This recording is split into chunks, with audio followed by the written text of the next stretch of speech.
She was a bright and beautiful 18-year-old with big dreams. She always wanted to work at NASA.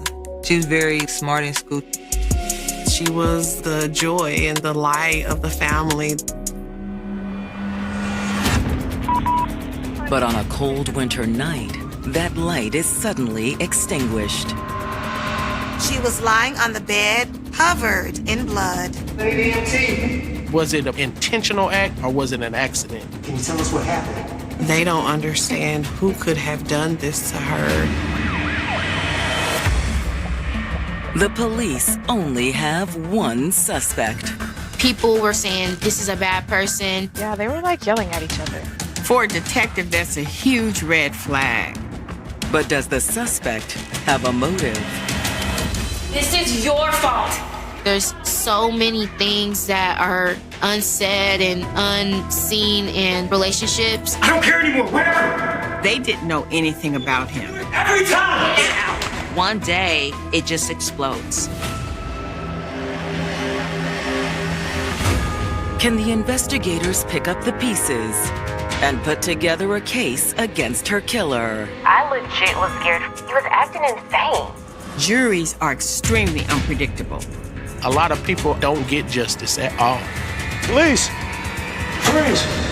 2022. It's early Sunday in Indianapolis, Indiana, the Hoosier State's capital and largest city. Indianapolis is a great place for you to raise your family. There's tons of things to do, so it attracts a lot of people. But the vibrant city shuts down on a bitter winter night. It gets cold down there for sure. It's quiet. The streets are typically empty. At around 1:30 that morning, the wintertime quiet is about to be broken by the wail of sirens. 911 dispatch got 2 phone calls back to back. Hello? Where's the location of your emergency? I don't know. I don't know. The caller abruptly hangs up. But soon another call comes in from the same phone. 911, where's the location of your emergency? 911 gets a second call, and this one is even more desperate. This is coming from a woman caller.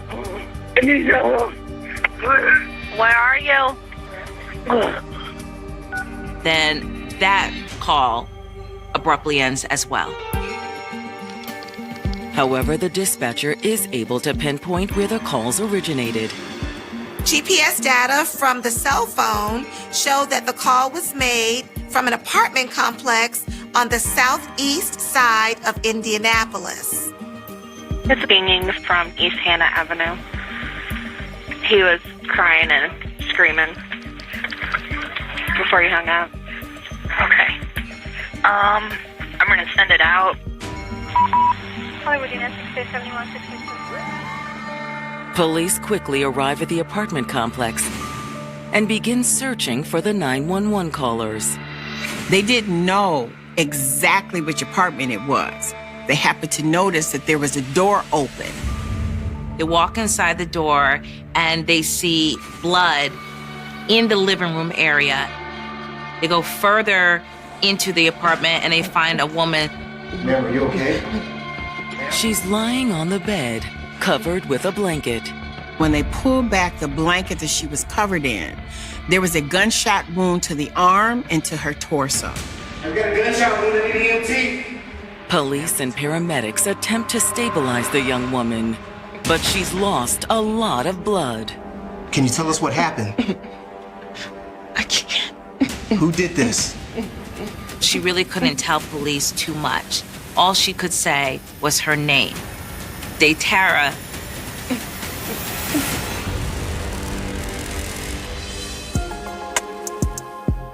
In some ways, 18-year-old Daytara Johnson was a typical teenager. She always had a big smile on her face. She just enjoyed life. She was very social. She always had a lot of friends. She was just the life of the party. Wherever we was at, she would just bring the energy. She was going to make her presence be known for sure. Everyone loved her and everyone enjoyed her presence. But Daytera was far from typical. Most kids be outside in the summertime playing. She'd be in the house reading books. School was a breeze for her. She was very intelligent. She made straight A's all 12 years in school. She was very gifted. Eventually, Daytera focused that intelligence on a specific goal. She wanted to be a mathematician and a physicist. She always wanted to work for NASA. After graduating from high school in 2021, Daytera moved into her own apartment. She really loved her freedom. She loved her privacy and really just wanted to start that journey on her own and begin college soon. The gifted student also caught the attention of the opposite sex. Growing up, she was more of a tomboy. Then as she got older, she loved her long nails and lashes. Daytera's a very beautiful girl. The dudes gravitated towards her. But she really wasn't interested in a serious relationship because she didn't want anything to interfere with her independence, her education, or her career goals. But that changed when she met 20-year-old Anthony York. She met him from her friends. Daytera and Anthony actually met the spring of 2021, and he was immediately smitten. The attraction was mutual. He didn't really talk too much, but he was cool. I'm glad you finally had the nerve to tell me how you feel. You're so beautiful, it's intimidating. I definitely saw them liking each other, for sure. That attraction was there from the beginning. And from there, they just built a relationship and really kicked it off. With everything going her way, Daytera felt like she was on top of the world. I've got a gunshot wound. I need EMT. But now, her future hangs in the balance as paramedics struggle to keep her alive. She has 2 gunshot wounds to her body. She was losing a lot of blood, and the paramedics could see that the situation was critical. Can you tell us what happened? The officers ask over and over. Who did this? But there's no answer. They knew that they had to try to get her to the hospital as soon as possible. Daytera is pretty much going in and out. Then she lost consciousness.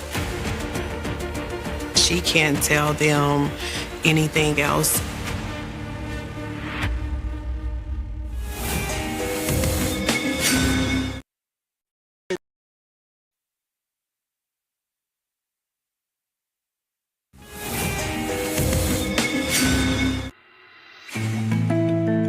"18-year-old Daytera Johnson was enjoying the most exciting time of her life, becoming an adult with an apartment of her own.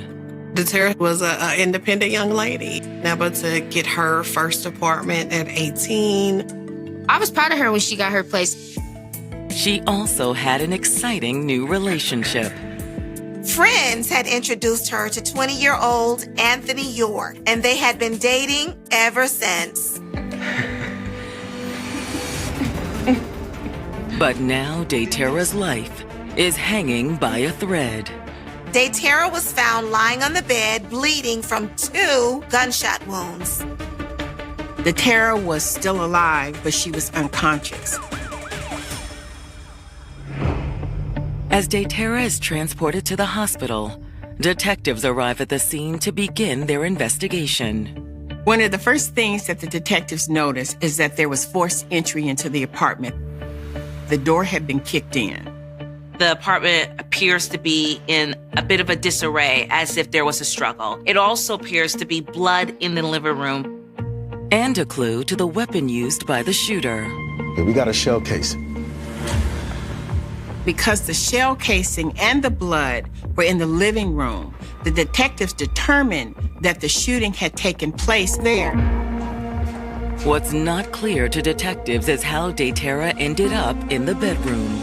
They couldn't determine whether she had crawled into the bedroom or somebody had helped her because she was wrapped in a blanket. In the bathroom, they find a bloody towel. A bloody towel indicates that someone did try to stop the bleed. But was it Daytera or the mysterious man who made the first 911 call? They don't know who this male was that placed this 911 call. They don't know whether it was a boyfriend, whether it was a neighbor. They don't know who this individual is. Was it the shooter? Was it someone who just heard the gunshots and came in? If it was the shooter, why did he call 911? And if it wasn't the shooter, why did he flee the scene? Did he run away in a panic? Did he run after the shooter? Did he have anything to do with this? They didn't know. In addition to the evidence found at the scene, detectives also take note of what they don't find. Detectives never found her keys. They never found her cell phone. Could have been a robbery gone wrong. Yeah, he didn't mean to shoot her. After going through the apartment, detectives talk to the manager of the complex. They start asking that property manager, does she have a car? If she does have a car, where's it usually parked? The property manager was able to confirm that she does have a vehicle. She always parks in the same space. Do you know where that is? Right over there. But the space is empty. That car isn't here anymore. The shooter probably took it. Do you have surveillance on the complex? Yes, we do. There are security cameras directly pointed in the direction of her apartment. So the property manager goes and gets all of that footage and then hands it over to police. While the manager was retrieving the video and handing it over to police, detectives put out a be on the lookout alert for Daytera's car. I need a bolo on Datora Johnson's vehicle. Then they expand their search for clues to the area outside her apartment, including a nearby dumpster. They couldn't see much in the dumpster, just some garbage bags, nothing out of the ordinary. But then something catches their eye. A duffel bag. They said it was on top of everything in the dumpster. Clearly, this duffel bag had just been dumped. So detectives investigate further. Inside the duffel bag, detectives found some men's clothing. They also find ammunition, and that ammunition looks similar to the spent casing they found in Daytera's apartment. Detectives take the bag as evidence and begin to canvass the residents of the apartment complex. So police start interviewing some neighbors, and they start to talk to two women who live near Daytera's apartment. There were two young women that remember hearing Daytera and a male arguing. Yeah, they were like yelling at each other. When was that? It was around 1:30. Those two women say that they heard arguing right before two gunshots go off. Do you know who she was arguing with? We don't really know her like that. We weren't all up in her business or anything. But they say the voice did sound familiar. They've heard that same voice coming from that apartment before. It sounded like the same man's voice that she would always get into arguments with. It was probably her boyfriend. Neighbors of 18-year-old Daytera Johnson have just told detectives that they heard loud voices coming from her apartment moments before Daytera was shot. Those neighbors say that Daytera and a gentleman was arguing, and after that they heard two bangs. And this isn't the first argument they've heard in her apartment. Yeah, they were like yelling at each other. One particular neighbor told the detective that she used to hear a bunch of arguing and fighting, but the police was never called. Was that the same voice you heard tonight? It sounded the same. And that was her boyfriend? I think so. The neighbors didn't know the boyfriend's name, so the next move for detectives was to reach out to Daytera's family for more information. But before they can conduct interviews with the family, Homicide. a call from the hospital changes the nature of the investigation. Daytera is rushed to the hospital. She undergoes surgery. Doctors do everything they can possibly do to save her life. But it's too late. She doesn't survive. Daytera's family is also contacted and break down at the news. When I heard the news, I went into shock. My husband just barely could speak, and he was like, "She gone." When detectives arrive at her parents' home, they find a family struggling with their grief. I was asleep. My twin brother, he had ran in my room. He was like, "She gone." I hear a lot of commotion in the front room. My dad, he was in the living room, and police is in there. He was just crying nonstop. But Daytera's parents are determined to see justice done.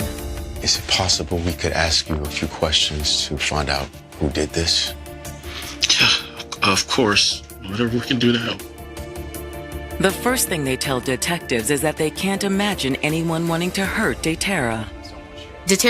She's loved by everybody. Is it possible that she might be involved in something that is dangerous? Maybe something she didn't tell you about. No, we were very close.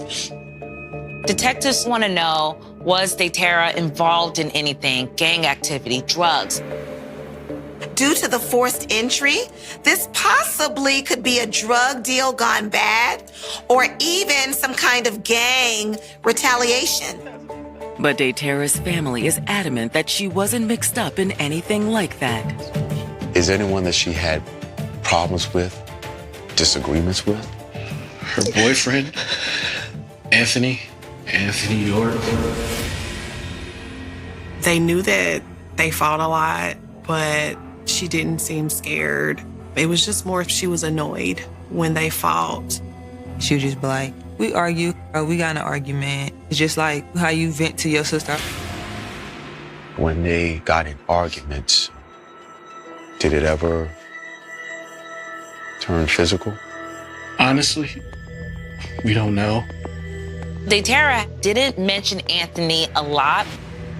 The family had only encountered Anthony a handful of times. It was kind of strange. We never knew who he was, what he was about. I knew a lot of people surrounded by him. Like, I grew up with his mom and his dad. And I met him one time, but didn't personally know him. And while the impression he made wasn't alarming, it wasn't reassuring either. The first time we met him, the interaction was kind of weird. He didn't introduce himself. He didn't say that I'm Daytera's boyfriend. He was just standoffish. He really wouldn't look at us too much. Hoping to learn more, detectives return to the station and file requests for her social media and phone records. Social media is such a huge aid in helping an investigation. These days, everybody posts everything on their social media. While waiting for a response to the requests, detectives review the security camera video from Daytera's apartment complex. They get an opportunity to look at the surveillance video, and that surveillance video tells a lot. Yeah, that looks like her car. Here we go. They can tell that it's a young black man and he's carrying a duffel bag. He goes and he dumps the duffel bag in the dumpster. You see him go back inside the apartment, then come out and get inside the car and pull away. That's gotta be the shooter. That could be anybody. With the darkness, the poor quality of the video, and the fact that the man had on heavy clothes because it was winter, it was almost impossible to identify him. Could it be Anthony York? There may be an easy way to find out. Detectives retrieved the duffel bag that had been collected as evidence from the dumpster.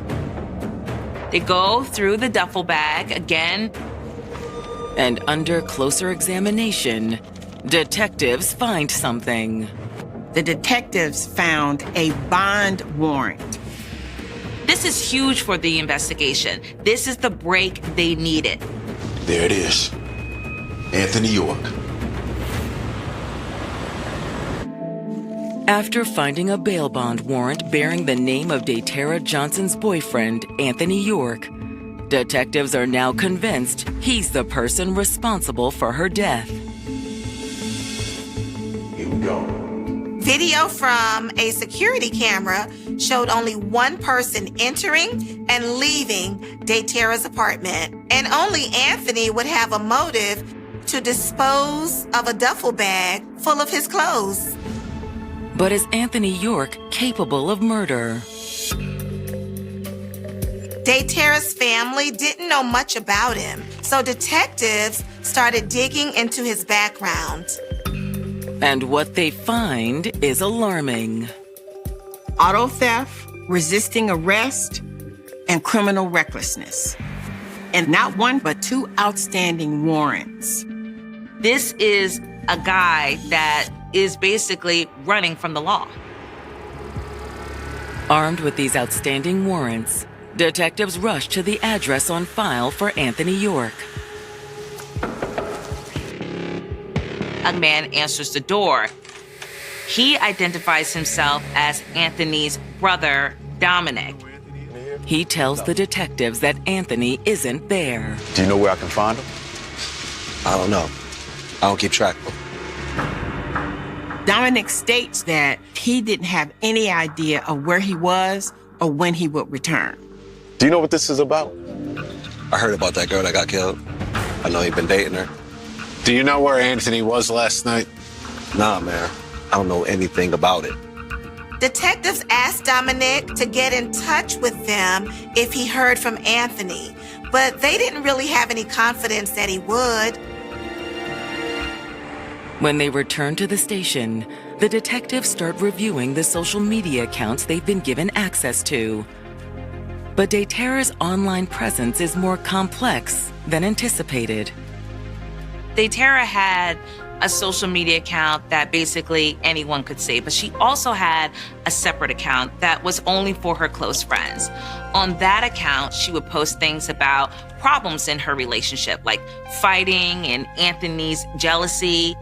It was kind of like little petty stuff that would turn bigger because of the person he was. She started coming out and saying they had a toxic relationship. Like they'd be arguing and fighting a lot. She specifically talked about how she had been on and off in her relationship with Anthony York. Hey, come over here. And as detectives dig deeper, they find things that are very disturbing. Daytara had actually sent this audio clip to a friend stating that Anthony had threatened her with a gun. I told him to leave because we just couldn't stop fighting and I needed a minute. And that's like when he pulled out a gun and said that he wasn't going anywhere. It was crazy. He calmed down after that, but I legit was like scared for a second. He was acting insane. And that isn't even the most alarming thing detectives find. Look at the dates on the posts. That's weird. Someone after the shooting had been posting on her social media. One post said, "I'm in heaven now," and another one promoting a fundraiser to raise money for funeral costs. Daytara's family is shocked when detectives check to see if they've been posting on Daytara's accounts. They didn't know anything about this. Concluding that Anthony is likely behind the posts, detectives' next move is to review the data submitted by Daytara's cell phone provider.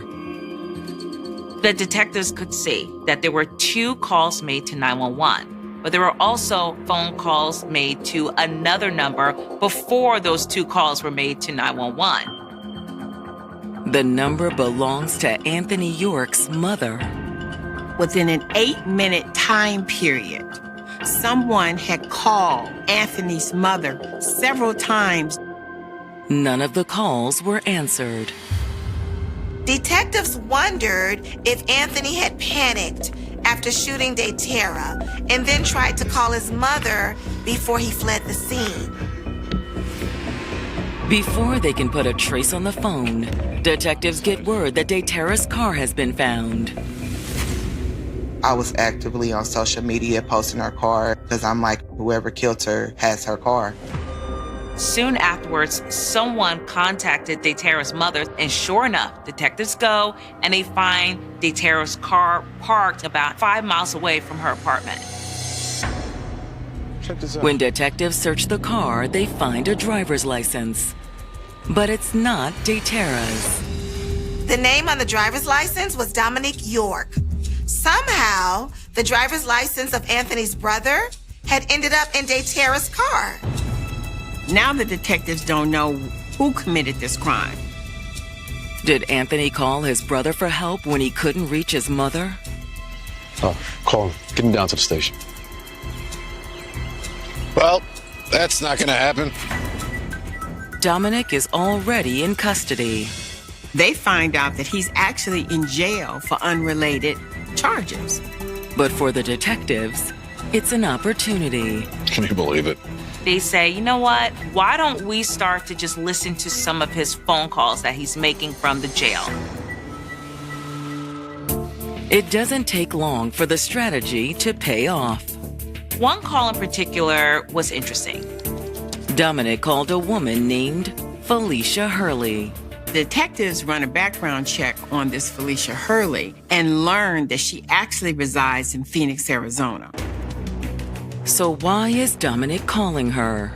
That's weird. What do you mean? In the phone call, Dominic is giving Felicia some advice. It was obvious that he knew that their conversation was not private. He was talking in code. Tell him to lay low. It's hot. Detectives realized he was sending a message to Anthony. After listening to jailhouse phone calls between Dominic York and a woman named Felicia Hurley, detectives in Indianapolis believe they have a lead on Dominic's brother, Anthony, the main suspect in the murder of 18-year-old Daytera Johnson. We thought he was still in the city, that people were just hiding him out. I had no idea he made it all the way to Phoenix. Detectives then contacted law enforcement in Phoenix, Arizona for them to work together and see if they could locate Anthony. 3 weeks after the murder, investigators fly from Indianapolis to Phoenix. They have to find Anthony and they have to find Felicia. So they get to Phoenix and they actually pull Felicia over during a traffic stop. So now they have her in custody and they can start asking some questions. You know Anthony York? I do, yeah. She's friends with Anthony through Dominic, and Anthony had actually been staying with her. But she insists she initially didn't know he was on the run from the law. She's alleging that she didn't know anything about any outstanding crime, any warrants. She says that Anthony came to Phoenix to get out of Indianapolis because a big winter storm was coming. Did he ever tell you why he was really here? No, but I got a little curious after talking with Dominic, and he told me to tell Anthony to lay low. So, Felicia went to a court records website. She found that he had 2 outstanding warrants. But that's not all. It's when she saw social media that she knew, wait a minute, this guy's on the run for murder. What did you do when you found out? I didn't do anything. She was too afraid to say anything to Anthony. She didn't want Anthony to do anything to her. Did he threaten you? No, he didn't have to. Felicia says she just doesn't feel safe with Anthony around. Let's go. The detectives pass the information on to local law enforcement, who immediately head to Felicia's apartment. Police! Freeze! And on the patio, there's Anthony York. Hands up. Turn around. Put your hands on the back of your head. He is arrested without incident. On February 10th, the investigators sit down with Anthony in a Phoenix interview room. You know why you were picked up? I got a couple of old warrants. And a new one for murder. Anthony says he's not surprised. Anthony admits that he was in DeTerra's apartment the night of the shooting, but he says he has nothing to do with it. You want to tell us what happened? I'm gonna tell you, but man, I still can't even believe it myself. According to Anthony, it was a bad night from the start. Anthony said that he and DeTerra were broken up, that they had decided to go their separate ways. What was the problem? A lot of things, man. Anthony says they've been arguing a lot. He was pretty convinced that she was seeing another man. He did not know who that other person was. Why'd you go over there if you got broken up? I went over to get my stuff. He was only there to retrieve some of his items from that apartment. He did admit to the fact that they had had an argument. This is your fault, not mine. You're the one always messing around. I don't care anymore, whatever. Anthony says he just wanted to get his things. He stepped outside to go and throw something in the dumpster, some things that he had in her apartment that he no longer needed. That's when it happened, man. What happened? He stated that when he went to the dumpster that someone went into her apartment. He said he didn't know who it was. He says an unknown man walked into DeTerra's apartment and shot her. Anthony York has just told Indianapolis detectives that his girlfriend, 18-year-old DeTerra Johnson, was killed by a mysterious man who slipped into her apartment. It was a crazy night. Anthony told police that him and DeTerra were breaking up and that he had gone over to her apartment to get some things that he had left there. He admits they argued while he was there, but says it wasn't anything serious. Anthony tells police this was just a breakup. It wasn't the biggest deal, but he went to go grab some of his clothes and put it in his duffel bag. I decided I didn't need them, so I just threw them in the dumpster. You threw away a duffel bag? Yeah, I ain't need it. He says that while he was out by the dumpster, he heard 2 gunshots. He says that he heard the shots, turned around, and saw a man running out of DeTerra's apartment. Did you recognize him? No. What did he look like? I don't know. He says, I don't know, he was wearing a mask. Alarmed, Anthony rushed back into the apartment. What happened? What happened? He went back into that apartment and seen that his girlfriend was shot. He says he called 911, but he didn't know DeTerra's address. So he was trying to figure it out so he can tell dispatch. And that's when DeTerra got the phone and asked for help. But detectives know that 911 wasn't the only number he'd called using her phone. Phone calls were made to Anthony's mom. Why did you call your mother before you called 911? Man, I didn't know what to do. He said he called his mom because he was in a panic and he didn't know what else to do. And so he called 911 and then he took off. Why did you leave? Because I knew y'all would sit here and try to pin this on me. Why did you take her phone? DeTerra's phone. I just picked it up. I don't know. It was a crazy situation. He said when he realized he had her phone, he threw the phone out of the window. He said he didn't know where. The detectives have heard enough.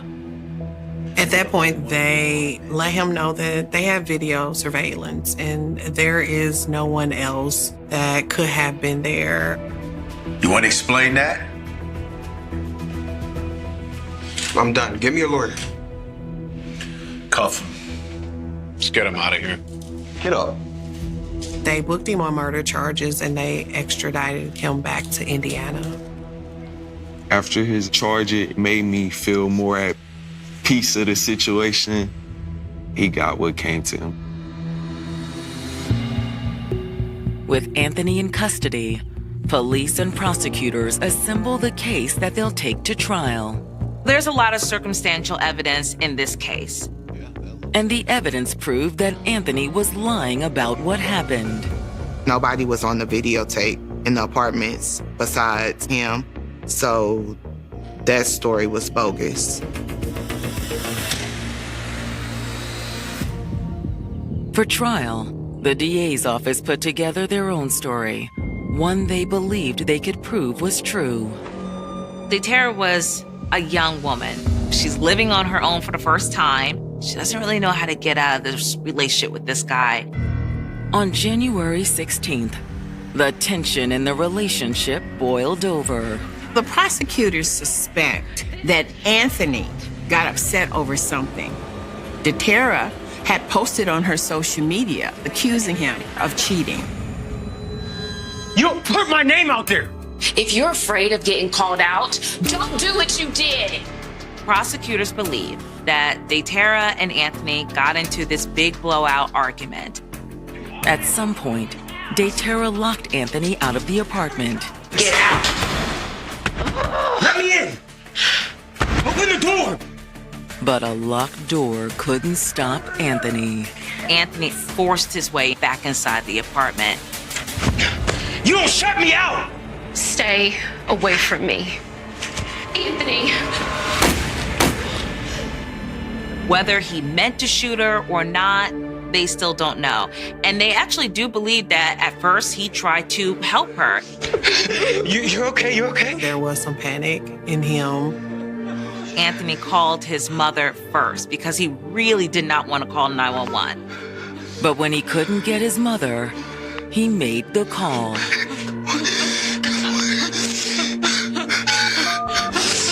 He did call 911 and he hung up with them quickly.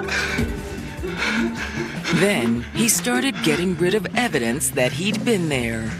He decided to grab that duffel bag, dispose of any evidence that may have shown that he was in that apartment.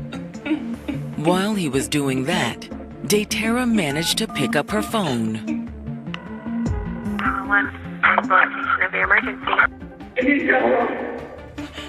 Daytera was able to make that phone call to 911, and then he came back. He took that phone, he got her keys, and he fled the scene.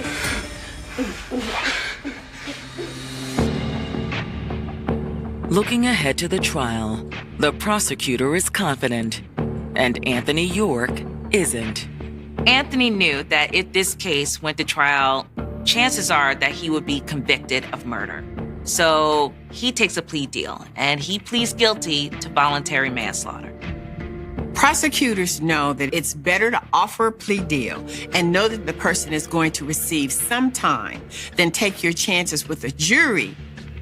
Anthony is sentenced to 30 years in prison with an option for his sentence to be modified after he served 17 years.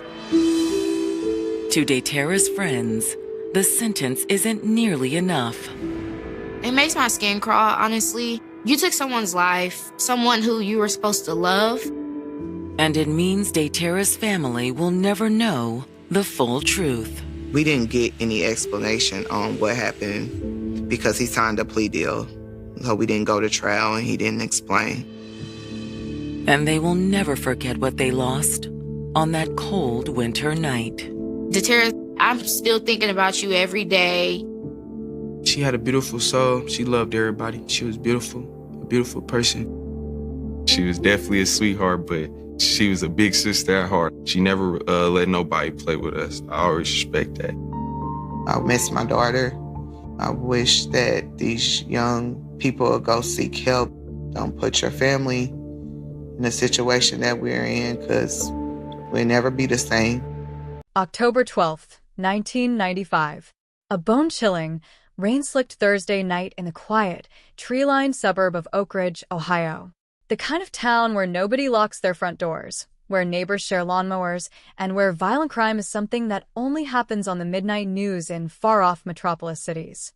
But at precisely 11:42 p.m., that suburban illusion of safety is shattered forever. A frantic 911 call pierces the silence at the county dispatch desk. The caller's voice is shaking, barely coherent, hyperventilating through gasps of cold horror.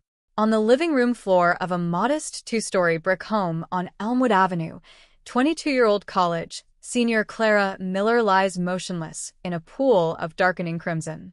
No sign of forced entry. No shattered glass. No broken door frames. No missing valuables. Her purse sits untouched on the kitchen counter, cash still visible inside the leather wallet, her diamond engagement ring still resting undisturbed on her left hand. The killer didn't come to rob. The killer came with a single, ruthless, laser-focused objective: execution.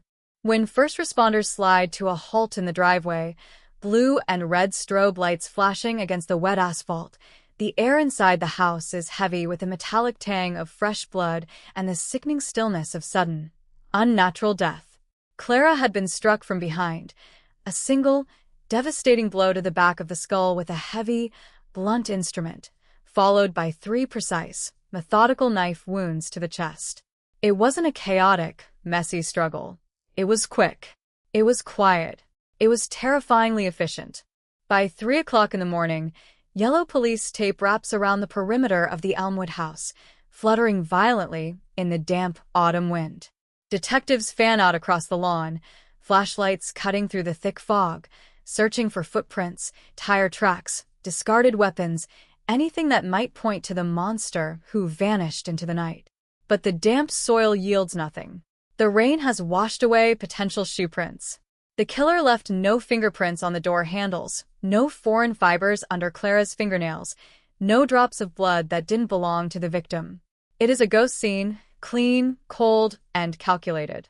As dawn breaks over Oak Ridge, news of the brutal murder spreads through the community like a wildfire on a dry prairie.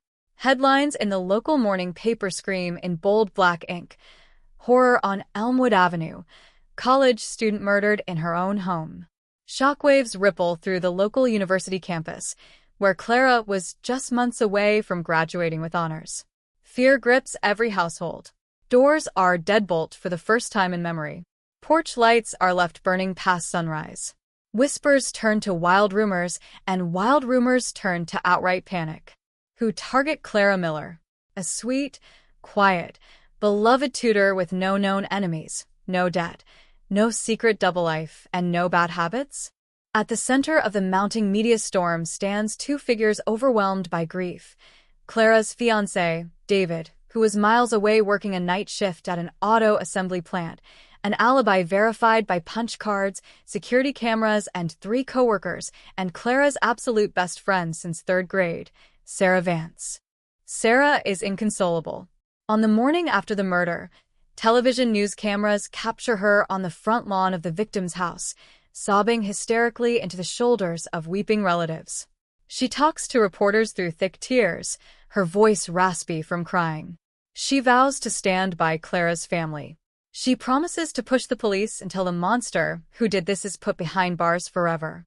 She becomes the public face of the tragedy, organizing candlelight vigils, setting up a tip hotline, wearing a purple memorial ribbon pinned over her heart every single day.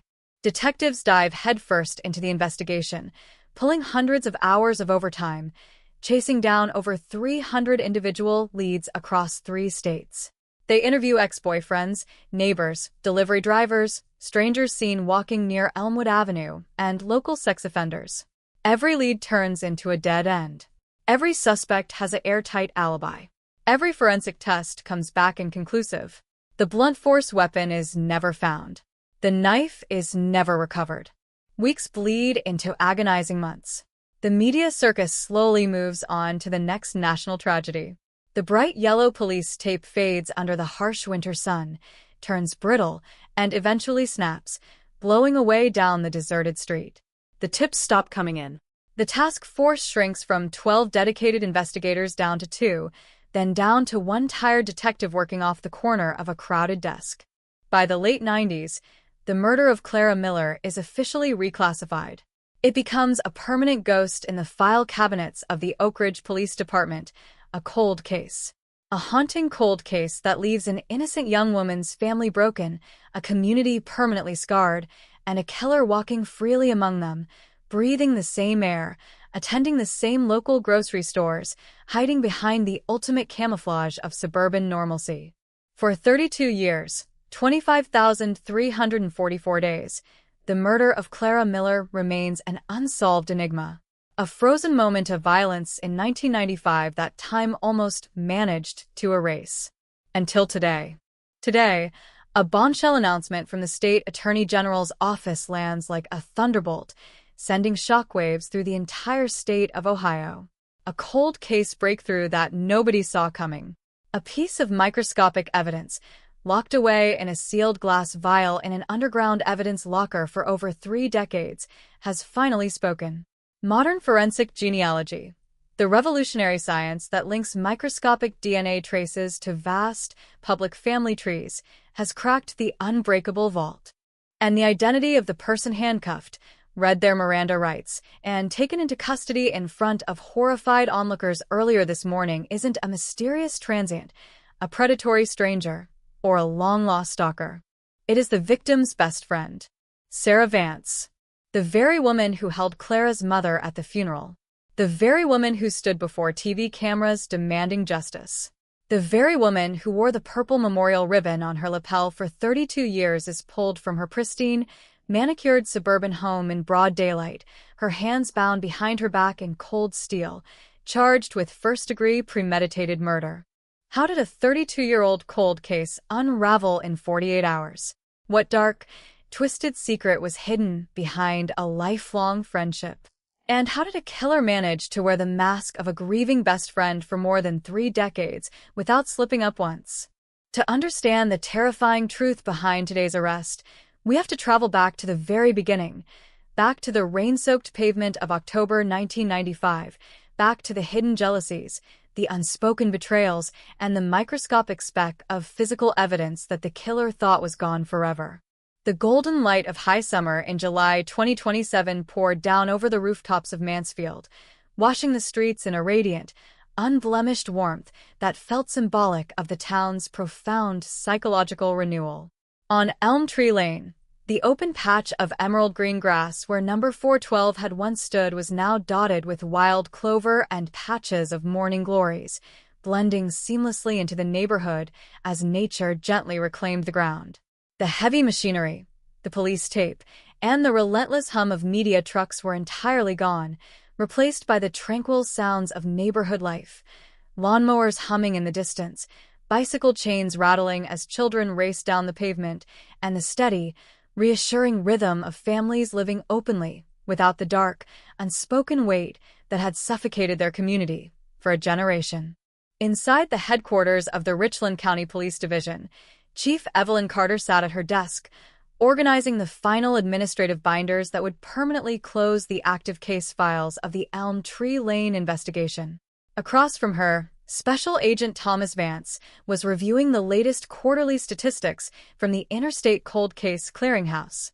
The institutional framework forged during the Arthur Miller trial, the automated short tandem repeat DNA profiling systems, the mandatory cross-border data sharing protocols, and the rigorous oversight of historical contracting records, was no longer just an experimental model. It had become the gold standard adopted by law enforcement agencies across the entire Midwest and federal task forces nationwide. "We just received the annual performance metrics from the Regional Clearinghouse," Vance said, looking up from his tablet with a satisfied, measured expression. Since the conclusion of the Mansfield trial, over 40 historical missing persons cases across 4 neighboring states have been successfully reopened, reanalyzed, and linked to serial offenders who operated unchecked during the late 80s and 90s. The administrative blind spots that Arthur exploited for 30 years are being systematically dismantled. What started as a desperate search for Sarah Henderson has fundamentally transformed how modern law enforcement hunts predators who try to hide behind the passage of time. Carter nodded slowly, her gaze drifting toward the window that framed the peaceful, sunlit town square outside.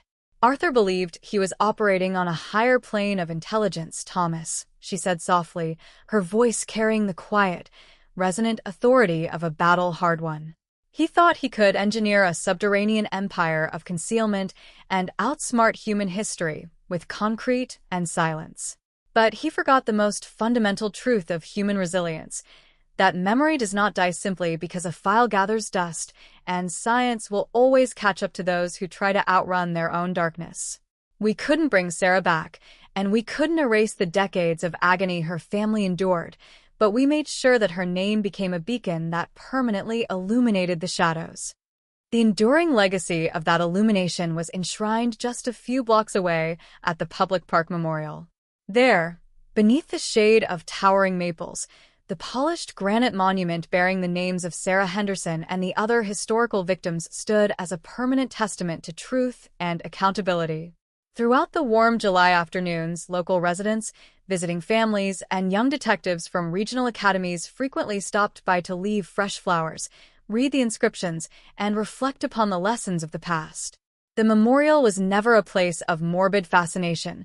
It was a sanctuary of grace, reminding everyone who visited that justice is ultimately anchored in the unwavering courage of those who refuse to look away. Far away from the sunlit streets of Mansfield, deep within the subterranean secure housing unit of the maximum security state penitentiary, Arthur Miller existed in absolute, unrelenting isolation.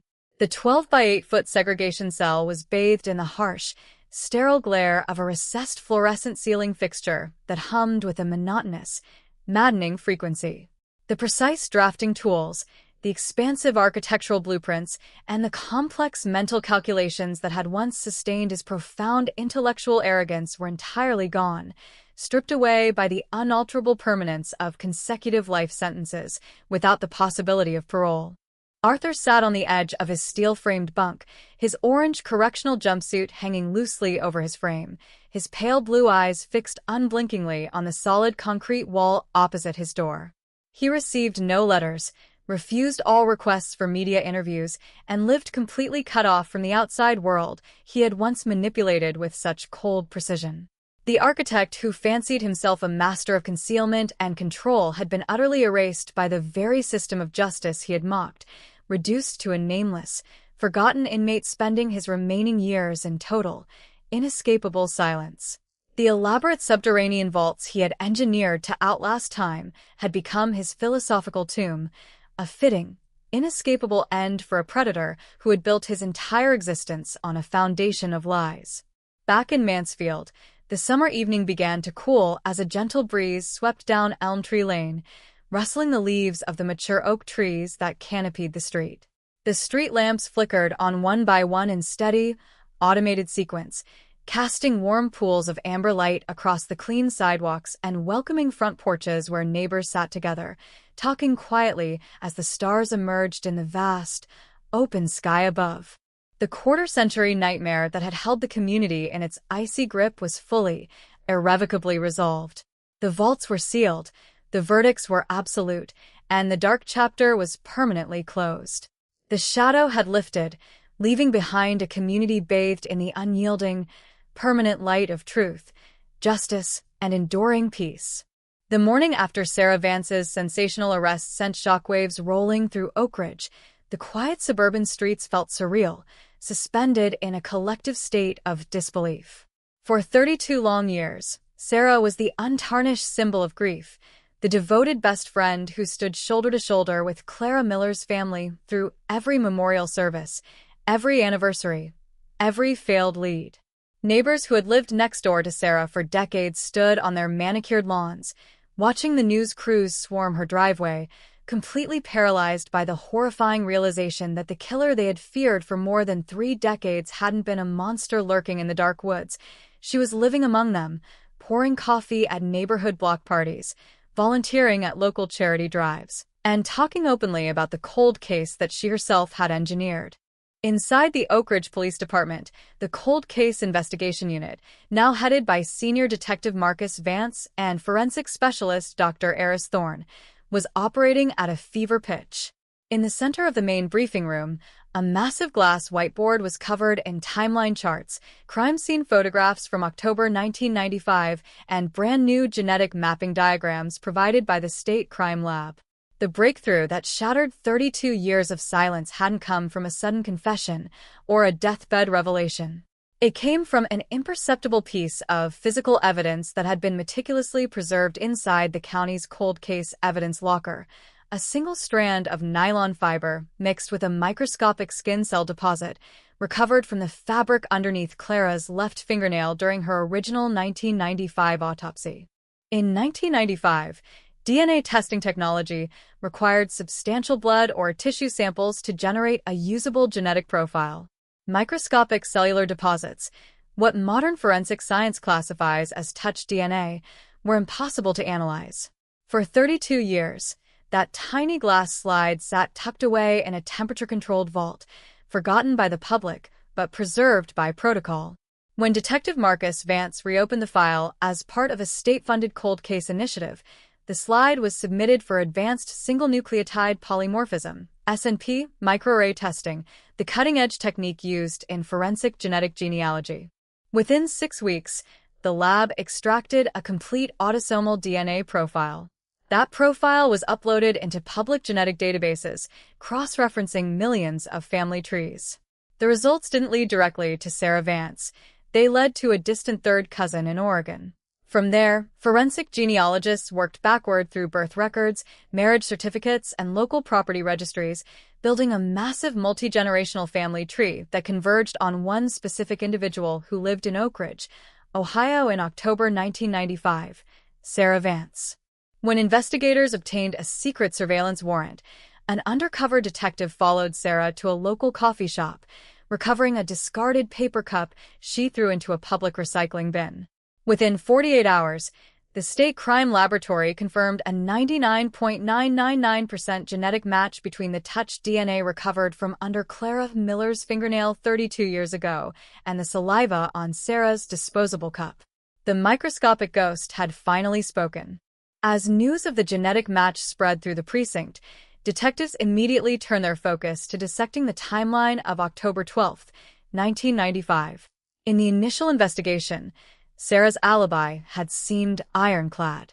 She had claimed that on the night of the murder, she was at home alone studying for a midterm exam, having spoken to Clara on the landline phone at approximately 9:15 p.m. Her landline phone records confirmed a 4-minute call at 9:14 p.m., matching her statement perfectly. Because there were no witnesses who saw her leave her apartment, and because she was Clara's absolute best friend, detectives at the time never considered her a primary suspect.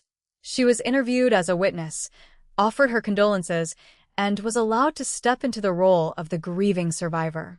Re-interviewing the original detectives and reviewing yellowed, handwritten field notes, Marcus Vance uncovered subtle discrepancies that had been overlooked in the initial chaos of 1995. In a secondary interview transcript conducted 6 weeks after the murder, a neighbor living across the alley from Clara's Elmwood Avenue home reported seeing a dark-colored sedan idling near the rear garage with its headlights switched off at approximately 10:45 p.m. In 1995, Sarah drove a dark blue 1992 Honda Civic. The lead was dismissed back then because the neighbor couldn't provide a license plate number or see the driver clearly in the autumn fog. Furthermore, financial and personal records subpoenaed following yesterday's arrest revealed a side of Clara and Sarah's relationship that had been buried under decades of public grieving. Behind the polished image of lifelong best friends, a silent, bitter rift had been forming in the months leading up to the murder. Clara had recently been accepted into a prestigious graduate program in Chicago and was preparing to relocate immediately after her wedding to David. Sarah, meanwhile, had applied to the same program and was flatly rejected. More critically, Personal journals recovered from Clara's estate revealed that Clara had discovered a significant financial irregularity in a shared campus organization account managed primarily by Sarah, a discrepancy involving thousands of dollars meant for student events that had mysteriously vanished. The narrative that Sarah had crafted for 32 years, the portrait of an unselfish, loving best friend devastated by a senseless act of violence, was completely collapsing. Investigators were no longer looking at a tragic loss. They were looking at a cold, calculated execution driven by envy, fear of exposure, and a terrifying ability to manipulate the emotional landscape of an entire town. Back in the interrogation room of the Oak Ridge Police Headquarters, Sarah Vance sat silently under the harsh glow of overhead fluorescent lights. Dressed in a dark gray county jail jumpsuit, her gray-streaked hair pulled back tightly, she showed no outward emotion as Detective Marcus Vance placed 2 thick binders onto the metal table across from her. On top of the binders lay the 32-year-old autopsy photograph of Clara Miller, alongside the fresh, color printout of the DNA match report.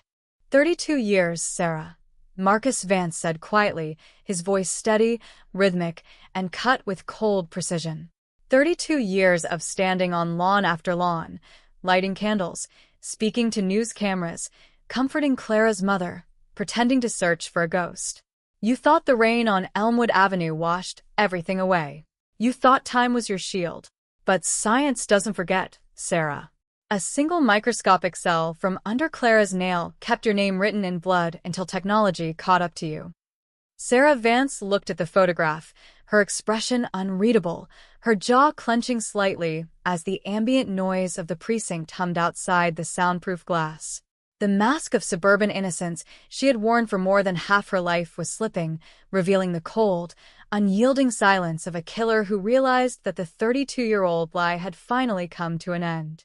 The air inside Interrogation Room B at the Oak Ridge Police Headquarters was heavy, static, and thick with the unspoken weight of a 32-year-old lie. The hum of the ventilation system vibrated softly against the soundproof walls, casting a rhythmic bass line under the quiet standoff between Detective Marcus Vance and the woman who had spent more than half her life playing the tragic, grieving best friend.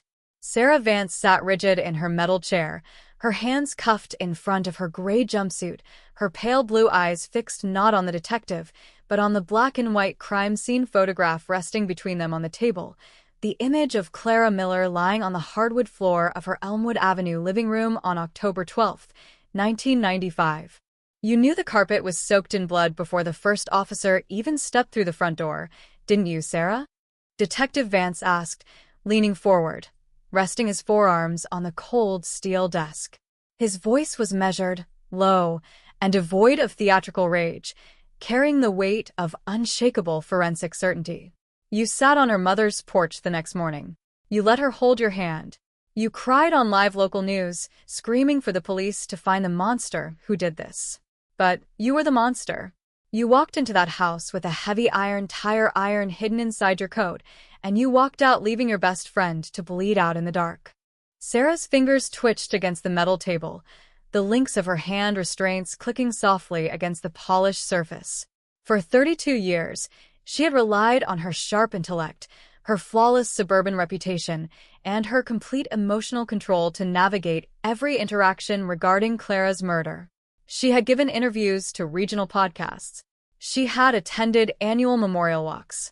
She had even sent Christmas cards to Clara's surviving relatives every single December, without fail.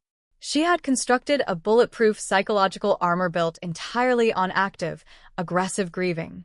But now, confronted with a 99.999% genetic match from a touch DNA sample recovered from beneath her victim's fingernail, the armor was cracking into jagged, unfixable pieces.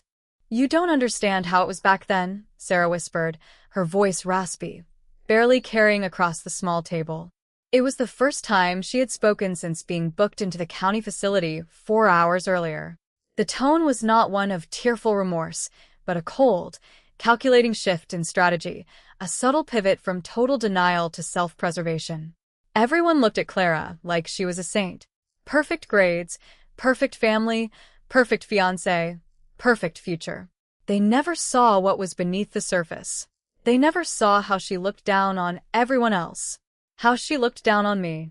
Detective Vance remained entirely motionless, his eyes locking onto hers without a flicker of surprise. So it wasn't a sudden break-in, Vance said, steering the narrative back to the hard physical evidence. It wasn't a random transient or a phantom serial killer lurking in the fog on Elmwood Avenue. You went to her home that night deliberately. You knew her fiancé David was working the graveyard shift at the auto plant. You knew she would open the door for you without asking questions. The timeline reconstructed by the Cold Case Task Force over the last 48 hours had finally bridged the missing gaps of October 12, 1995. At 9:14 p.m., Sarah had made the recorded 4-minute phone call from her landline apartment to Clara's house, confirming that Clara was alone and studying for her upcoming examinations. At 10:15 p.m., Sarah slipped out the back entrance of her apartment complex, avoiding the main streetlights, and drove her dark blue 1992 Honda Civic down the narrow residential alleys parallel to Elmwood Avenue. She parked 2 streets over in the shadow of an overgrown oak tree, cutting the engine and headlights, stepping out into the cold, damp autumn rain with a heavy iron tool pulled from her trunk. When Clara opened the front door at 10:35 p.m., there was no argument heard by neighbors, no raised voices, no commotion. Sarah was her best friend since 3rd grade. Her presence was completely natural. Sarah stepped into the foyer, slipped off her wet jacket, and walked into the living room while Clara turned her back to head toward the kitchen to pour tea. That fraction of a second, that absolute, innocent trust, was all Sarah needed. The first strike was sudden, silent, and brutal, a crushing blow with the heavy iron bar to the back of Clara's head that dropped her instantly to the floor. But as Clara collapsed, her hand reached out instinctively, striking against Sarah's arm, her fingernails catching the fabric of Sarah's sleeve and scraping microscopic skin cells from her wrist before the second and third devastating strikes ended her life. The killer then pulled a tactical hunting knife from her pocket, inflicting 3 swift chest wounds to ensure the crime mirrored the messy work of an unstable stranger or a robbery gone wrong, before wiping the handles, gathering her tools, and stepping back out into the rainy night. The financial records from 1995 tell the real story, Sarah. Detective Vance continued, pulling a second thick file from his briefcase and opening it to a series of audited banking ledgers. It wasn't just envy over Clara's graduate school acceptance in Chicago. It was the $4,800 you embezzled from the University Student Council Fund that you managed. Clara found the accounting discrepancy 3 days before she died. She gave you a deadline. Replace the stolen funds by Friday morning, or she was going to the dean of students and the police department. You didn't kill her because of a sudden fit of rage. You killed her to protect your own clean, suburban reputation. You traded her life to buy your own silence. Sarah stared at the bank ledgers, her lips drawing into a paper-thin line. The meticulous, suburban facade she had maintained for 3 decades, the suburban home, the respected accounting career, the quiet weekends spent volunteering at the animal shelter, was suddenly laid bare for what it truly was, an elaborate, desperate camouflage engineered to hide a cold-blooded execution. She had built her entire adult life on top of Clara's grave, convinced that the passage of days, months, and years would slowly dissolve the microscopic truth buried beneath Elmwood Avenue. Outside the police headquarters, the press corps had swollen into an international media circus. Satellite broadcast trucks lined the perimeter of the courthouse square, their high-intensity studio lights casting a blinding glow against the damp night sky. Reporters broadcasted live to millions of viewers nationwide, delivering the shocking update that the woman who had spent 32 years posing as the heartbroken champion of Clara Miller's memory was now sitting in handcuffs, facing capital murder charges. As the late-night hours stretched toward dawn, Detective Vance signed the final pages of the formal arrest warrant and pushed the document across the metal table.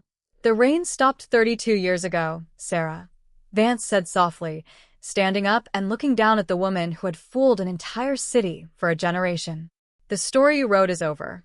Science didn't forget Clara, the town didn't forget Clara, and today, the truth finally caught up to you." Sarah Vance didn't look up as the guards stepped into the room to lead her toward the subterranean holding cells. She walked in complete, heavy silence, her head bowed, her footsteps echoing down the cold, concrete corridor as the heavy steel doors slid shut behind her, permanently closing the chapter on one of the most haunting, deceptive cold cases in modern American history. The gray morning light of late October crept slowly through the narrow slit windows of the Richland County Judicial Center, casting long, somber shadows across the packed courtroom. The atmosphere was charged with a palpable, electric tension, a thick, suffocating mixture of long-buried grief, community anger, and an overwhelming demand for finality. Dozens of Oak Ridge residents, former college classmates, and local news reporters crammed into the wooden pews, their eyes fixated on the defense table where Sarah Vance sat silently alongside her public defenders. Dressed in a stark navy suit, her gray-streaked hair neatly pinned back, Sarah maintained an icy, stoic posture, looking straight ahead, completely detached from the murmurs echoing through the gallery. At the prosecution table, Assistant State Attorney Ellen Rodriguez arranged a precise stack of exhibit binders. The state's strategy was clear: systematically dismantle 32 years of performative innocence using unassailable physical evidence, digital reconstruction, and financial records that laid bare the cold, calculating motivation behind the murder of Clara Miller. "Your Honor," Rodriguez began, stepping into the center of the courtroom floor, her voice sharp, resonant, and commanding absolute silence from the gallery. For over 3 decades, the killer of Clara Miller hid behind a mask of profound tragedy. She sat at memorial dinners. She wept in front of news cameras. She wrapped herself in the sympathy of a broken community. But the evidence that brings us to this courtroom today does not rely on emotional performance or faded human memories. The evidence relies on the unalterable, microscopic truth that Sarah Vance left behind on the night of October 12, 1995. The prosecution called its first major witness to the stand, Dr. Eris Thorne, a senior forensic pathologist and genetic genealogist with the State Crime Laboratory. Dr. Thorne adjusted his glasses, turning toward the jury box as a large digital display illuminated the courtroom with high-resolution imagery of the original 1995 forensic slide. "What the jury is viewing on screen," Dr. Thorne explained, his tone measured and authoritative, is Slide Exhibit 14B, a microscopic tissue scrap recovered from beneath the left index fingernail of Clara Miller during her original autopsy 32 years ago. In 1995, standard short tandem repeat DNA technology required a significant volume of biological material to construct a profile. A sample of this microscopic size was simply beyond the analytical capabilities of the era. It sat preserved in a climate-controlled vault for more than 3 decades. Dr. Thorne tapped a control panel, bringing up a complex genetic mapping diagram alongside a modern TouchDNA analysis chart. With the advent of single-nucleotide polymorphism microarray profiling, we were able to extract 96 nanograms of viable cellular material from that preserved sample. When processed through national genetic databases, it yielded a single, undeniable conclusion: the biological material recovered from under the victim's fingernail as she fought for her life belongs exclusively to the defendant, Sarah Vance. The mathematical probability of this DNA profile belonging to another unrelated individual in the Caucasian population is less than 1 in 7 billion. A collective murmur rippled through the gallery. In the second row of the courtroom, Clara's aging brother closed his eyes, leaning his head against his wife's shoulder as silent tears tracked down his weathered face. Rodriguez then directed Dr. Thorne to address the physical mechanics of the assault, connecting the biological evidence to the defensive wounds cataloged in the original medical examiner's report. Dr. Thorne, based on the spatial distribution of the victim's defensive wounds and the TouchDNA placement, can you reconstruct the final seconds of Clara Miller's life? Rodriguez asked. Yes, Dr. Thorne replied, pointing to a 3-dimensional skeletal model on the display screen. The initial blow to the posterior cranium was delivered with high velocity using a dense, blunt weapon, causing immediate loss of structural balance. However, as the victim collapsed toward the hardwood floor, her left arm reflexively extended upward, scraping against the assailant's lower forearm and wrist before the secondary thoracic knife wounds were inflicted. It was during that brief, violent physical interaction that Clara's nail scraped away epidermal cells from her attacker. That physical contact left a permanent biological signature, a genetic receipt that survived 32 years of silence. With the forensic foundation firmly established, the prosecution shifted its focus toward establishing premeditation and motive. Rodriguez called Detective Marcus Vance to the witness stand. The veteran investigator walked the jury through the financial audit that had successfully blown open the myth of the unselfish best friend. Detective Vance laid out a series of enlarged financial charts depicting bank transactions from the fall of 1995. Prior to October 1995, both Clara Miller and Sarah Vance served as joint officers for the university's Honor Society Fund, Detective Vance testified. Our Financial Crimes Unit conducted a retrospective forensic audit of those accounts. Between June and September of 1995, approximately $4,800 was systematically siphoned out of the organization's operating fund through fraudulent checks authorized solely by Sarah Vance. And did Clara Miller discover this discrepancy? Rodriguez asked. Yes, Vance replied firmly. We recovered personal journals from Clara Miller's estate, cross-referenced with saved landline answering machine audio restored from digital tapes. On October 9th, 1995, 3 days before the murder, Clara confronted Sarah via telephone regarding the missing funds. Clara explicitly stated that if the money was not returned to the university treasury by Friday, October 13th, she would bring the matter directly to the department dean and the local prosecutor's office. Sarah Vance was facing immediate academic expulsion, criminal fraud charges, and the absolute destruction of her carefully curated reputation. The courtroom fell into a dead silence as the full weight of the prosecution's narrative settled over the jury. The murder of Clara Miller was not a random act of suburban violence, nor was it the work of a phantom killer lurking in the autumn fog. It was a cold, calculated, self-serving execution executed by a woman who valued her own public image above the life of her closest companion. As the afternoon session drew to a close, Rodriguez stood before the jury box one final time for her opening summary, her hand pointing directly toward the defense table. For 32 years, Sarah Vance believed she had executed the perfect crime. She believed the rain had washed away her footprints, that the dark had hidden her vehicle, and that time had eroded the truth. But justice does not expire. The truth was preserved in the dark, waiting for science to catch up to the monster who walked among us. The state will ask this jury to return the only verdict that honors the memory of Clara Miller, guilty of first-degree premeditated murder. Sarah Vance sat unmoving as the judge called for an evening recess. Her face remained a rigid, emotionless mask, but beneath her folded hands, her knuckles were white, pressed tightly against the wooden edge of the defense desk, a silent admission that the walls of her 32-year shelter were finally collapsing all around her. The second day of the trial opened to a breathless, packed gallery in the Richland County Judicial Center. Outside, rain tapped softly against the high-arched windows, casting a dreary, slate-gray light across the courtroom, an eerie echo of the damp autumn weather that had swept through Oak Ridge on the night of October 12, 1995. The defense bench sat ready to mount its counteroffensive, attempting to punch holes in the state's forensic narrative and dismantle the timeline that had held Sarah Vance accountable for a 32-year-old crime. Lead defense attorney Richard Sterling stood up, adjusting his suit jacket, and approached the podium before the jury.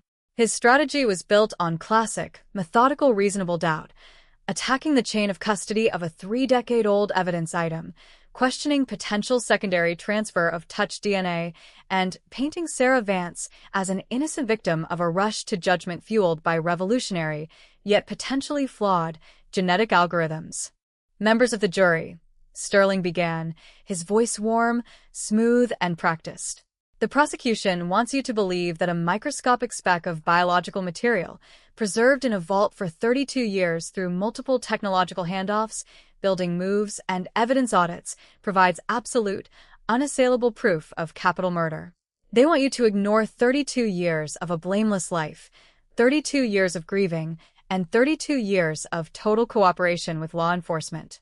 Touch DNA is not a smoking gun. It is an invisible, microscopic residue that can be transferred through a handshake, a shared towel, a borrowed jacket, or a hug between two women who are inseparable best friends. Sterling called his first expert witness to the stand, Dr. Helen Thornbrooks, an independent forensic consultant and former state lab director. Dr. Thornbrooks leaned into the microphone, her tone clinical and deliberate. In 1995, Dr. Thornbrooks testified, evidentiary protocols regarding touch DNA simply did not exist. Investigators at the scene did not wear full protective hazmat suits, double-layer nitrile gloves, or air filtration masks. When evidence bags were collected, stored, and periodically inspected over 32 years, the risk of secondary transfer, where DNA from one surface is inadvertently migrated to another via instruments, packaging material, or human contact, is a well-documented scientific reality. Dr. Thornbrooks. Sterling followed up, stepping closer to the witness box. Is it scientifically plausible that Sarah Vance's skin cells were transferred onto Clara Miller's hands hours before the murder, perhaps during a casual hug, a shared cup of coffee, or when touching a common household item, and subsequently remained under her fingernails? It is entirely plausible, Dr. Thornbrooks stated firmly. Touch DNA is extraordinarily persistent, but it is also extraordinarily mobile. The presence of DNA tells us who it belongs to, but it cannot tell us when it was deposited, how it was deposited, or the specific physical context of the interaction. A subtle wave of anticipation shifted through the courtroom. Defense counsel turned toward the jury, letting the weight of the expert's testimony sink in. But Assistant State Attorney Ellen Rodriguez remained calm at the prosecution table, carefully taking notes and preparing her cross-examination. When Rodriguez stood up to cross-examine Dr. Thornbrooks, her approach was precise, fast-paced, and unyielding. Dr. Thornbrooks, Rodriguez began, stepping into the aisle. You testified about secondary transfer. Let us examine the specific anatomical placement of the evidence. Was the DNA found loose on Clara Miller's palm or sleeve? No, Dr. Thornbrooks replied. It was recovered from the subungual space, beneath the left index fingernail. And in your professional experience, Dr. Thornbrooks, does a casual handshake or a brief, friendly hug deposit high-concentration cellular tissue deep beneath the fingernails of an individual? It is less common, but not impossible, the expert admitted cautiously. Let's talk numbers, Rodriguez pushed forward, raising her voice slightly. The lab report indicates 96 nanograms of viable cellular material. Is 96 nanograms consistent with a fleeting touch, or is it consistent with violent, high-friction physical contact, such as a victim scraping her fingernails forcefully across an attacker's skin during a fight for her life? Dr. Thornbrooks paused, adjusting her papers. 96 nanograms represents a robust sample, she answered carefully. It is highly consistent with friction or forceful contact. Thank you, Rodriguez said, immediately turning toward her next set of documents. No further questions. With the defense's secondary transfer argument significantly blunted, the prosecution called its final, devastating witness, retired FBI digital forensics specialist Arthur Pendleton, who had been brought in to analyze newly recovered data from vintage storage media. Pendleton revealed an explosive piece of evidence that had been unearthed during the recent search of Sarah Vance's attic following her arrest, a 1995 desktop computer hard drive containing deleted text files from early word processing software that had been partially overwritten but successfully carved out using modern sector-by-sector deep data recovery tools. What did you discover on that hard drive, Mr. Pendleton? Rodriguez asked. Pendleton adjusted his reading glasses and read directly from a verified transcript displayed on the courtroom screens. On October 11th, 1995, 24 hours before the murder, a document file created on that machine contained a draft letter addressed to the university administration, attempting to anonymously accuse Clara Miller of taking the missing $4,800. The file metadata proves it was authored, edited, and saved by a profile registered to Sarah Vance. A collective gasp echoed across the courtroom floor. The gallery erupted into hushed, shocked chatter. The narrative that Sarah was completely unaware of the accounting discrepancies or held no animosity toward Clara was instantly obliterated. Furthermore, Pendleton added, searches conducted on that local terminal on the morning of October 13, 1995, just hours after Clara's body was discovered, included local police scanner frequencies, local newspaper archives regarding homicide investigation procedures, and articles detailing the decay rate of blood spatters on hardwood flooring. The evidence was overwhelming. It wasn't just a touch of DNA under a fingernail. It was a digital trail of premeditation, framing, and desperate cover-up preserved on magnetic tape for 32 years. Sarah Vance sat utterly still at the defense table. Her lead attorney bowed his head, making brief scribbles on his notepad, his confident posture visibly sagging under the weight of the prosecution's unassailable digital and forensic proof. The state rests its case, Rodriguez declared, stepping back to her table with absolute authority. The judge turned to the jury box, his expression grave. Members of the jury, we will adjourn for the day. Tomorrow morning, you will hear closing arguments, receive your instructions, and begin your deliberations. As the court officers approached Sarah Vance to place her in handcuffs for the evening transport back to the county jail, she looked out into the gallery for the first time. Her eyes met those of Clara's surviving family members. There was no defiance left in her gaze, no tragic mask of grief, only the stark, terrifying vacancy of a killer who knew that the 32-year deception had finally collapsed under the unyielding light of truth. The morning of October 24th brought an icy, unseasonable sleet to Oak Ridge, rattling against the tall windows of the Richland County Judicial Center with a relentless, mechanical rhythm. Inside courtroom 3B, every seat was taken. The overflow crowd spilled into the marble corridors outside, where dozens of residents stood shoulder to shoulder in tense, heavy silence. For 32 years, this community had carried the phantom of Elmwood Avenue, a lingering ghost that ruined quiet evenings, forced parents to lock their windows, and planted seeds of quiet suspicion among lifelong neighbors. Today, that 3-decade-old weight rested entirely on the shoulders of 12 citizens seated in the jury box. At precisely 9:15 a.m., Judge Harold Vance called the session to order. The gavel dropped once, its wooden strike ringing out like a gunshot through the packed room.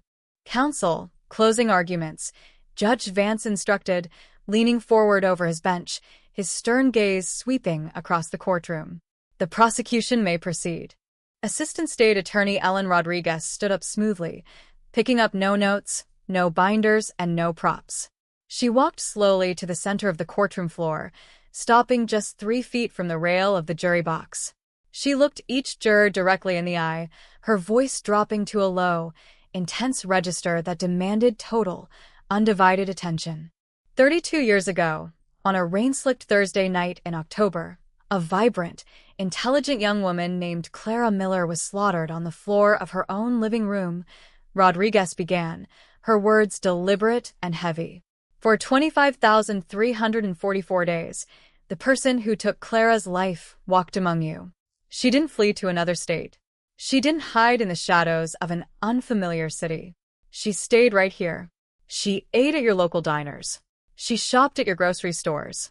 She sat on the front lawn of the victim's house, weeping into the shoulders of Clara's grieving mother while news cameras rolled. Rodriguez turned slowly, pointing a long, rigid finger toward the defense table, where Sarah Vance sat motionless in her dark suit. That woman sat at that very table, Rodriguez continued, her voice rising with controlled power. For 32 years, Sarah Vance wore the mask of the heartbroken best friend. She turned grief into a performance, trauma into an alibi, and friendship into a shield. She counted on the rain on Elmwood Avenue to wash away her tire tracks. She counted on the limits of 1995 forensic technology to keep her secret buried. And most of all, she counted on your trust. Rodriguez paused, allowing the dead silence of the room to absorb the weight of her words. On the wall behind her, the high-definition display screens flickered to life, showing 3 high-resolution images side by side. The 1995 autopsy photograph of Clara Miller's left hand, the modern Touch DNA single nucleotide polymorphism mapping chart, and the carved-out digital hard drive transcript recovered from Sarah's attic. The defense wants you to believe in coincidences, Rodriguez said, stepping toward the display screens. They want you to believe that a microscopic speck of skin tissue, 96 nanograms of dense, high-friction cellular material, magically floated under Clara's fingernails during a friendly hug hours before the murder. They want you to believe it is a mere coincidence that Clara discovered $4,800 stolen from the Honor Society account 3 days before her death.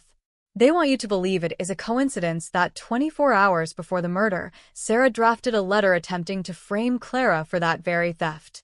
And they want you to believe it is a coincidence that hours after Clara's body was found, Sarah was searching her home computer for blood spatter decay rates and police scanner frequencies. Rodriguez walked back to the center of the aisle, standing directly between the jury and the defendant. That is not a string of coincidences, members of the jury, Rodriguez declared, her voice ringing out like a hammer on steel. That is the anatomy of a premeditated execution. That is a calculated, cold-blooded murder executed to cover up financial fraud and preserve a suburban reputation. Clara Miller fought for her life on that hardwood floor. In her final, desperate seconds, as she felt her life slipping away, she reached out and scraped her hand across her killer's arm. She left us the clue. She marked her killer with her own hands, leaving Sarah's genetic signature trapped under her fingernail like a microscopic receipt waiting for science to catch up. Today, 32 years later, we ask you to validate Clara's final act. We ask you to tear off the mask. Return a verdict of guilty of first-degree premeditated murder. Rodriguez sat down quietly at the prosecution table. A collective shiver seemed to pass through the gallery. Lead defense attorney Richard Sterling rose from his chair, buttoning his jacket with slow, deliberate care. He walked to the center of the room, turning his head to acknowledge the court before addressing the jury. His demeanor was measured, earnest, and deeply cautious. "Ladies and gentlemen of the jury," Sterling began, his voice soft, almost conversational. "The state has painted a dramatic, compelling picture. They have given you a story filled with villainy, betrayal, and high-tech forensics. But your duty today is not to judge a story. Your duty is to evaluate whether the state has proven, beyond a reasonable doubt, that Sarah Vance held the knife on October 12, 1995. Sterling turned back toward his client, resting a hand briefly on the back of Sarah's chair. "The state talks about 32 years of a mask," Sterling said, turning back to the jury box. "I ask you to look at 32 years of an actual life. 32 years of a woman who stayed in her community, who built a career, who supported local charities, who never had a single traffic ticket, let alone a violent record. The state wants you to discard an entire lifetime of peaceful citizenship based on 96 nanograms of touch DNA, a substance so volatile, so easily transferred, that science itself warns us against using it as a sole pillar of conviction." Sterling leaned against the wooden podium, lowering his voice to an urgent whisper. "Touch DNA is not blood. It is not a fingerprint pressed into wet paint. It is skin cells. Microscopic dust that travels on clothing, on furniture, on doorknobs, and on the hands of 2 young women who spent every single day together. If Sarah Vance dropped off a book, if she touched Clara's wrist, if she hugged her goodbye at 9 o'clock that night, those cells would be there. And when the state's experts admit that touch DNA cannot tell us the minute, the hour, or the day it was deposited, that, ladies and gentlemen, is the very definition of reasonable doubt." Sterling pointed to the old computer files highlighted on the prosecution's display. A draft letter that was never sent? Searches on a home computer after a best friend was brutally murdered in a small town where everyone was terrified? That isn't proof of murder. That is the reaction of a terrified, confused young woman trying to understand a horrific event unfolding in her neighborhood. Do not let 54 hours of media circus and microscopic assumptions override 32 years of innocence.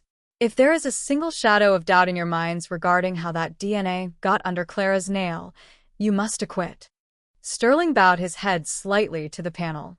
Bring an end to this 32-year nightmare with a verdict based on certainty, not speculation.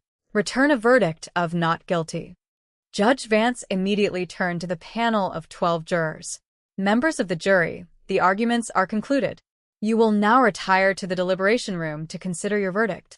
At 11:45 a.m., the bailiff led the jury through the heavy oak doors behind the bench. The heavy steel lock clicked into place with a sharp, echoing snap. Hours ticked by. The rain outside turned back into cold, driving sleet, rattling against the glass as the afternoon light faded into darkness. Inside the courtroom, nobody left. Reporters sat in the back pews with laptops open on their knees, typing furiously. Clara Miller's family sat together in the second row, holding hands in complete, unmoving silence. Across the aisle, Sarah Vance sat between her attorneys, staring fixedly at the blank digital screens on the wall, her face entirely drained of color. At 4:32 p.m., two sharp knocks echoed from the inside of the jury deliberation room door. The courtroom snapped to instant, electric attention. People scrambled back to their seats.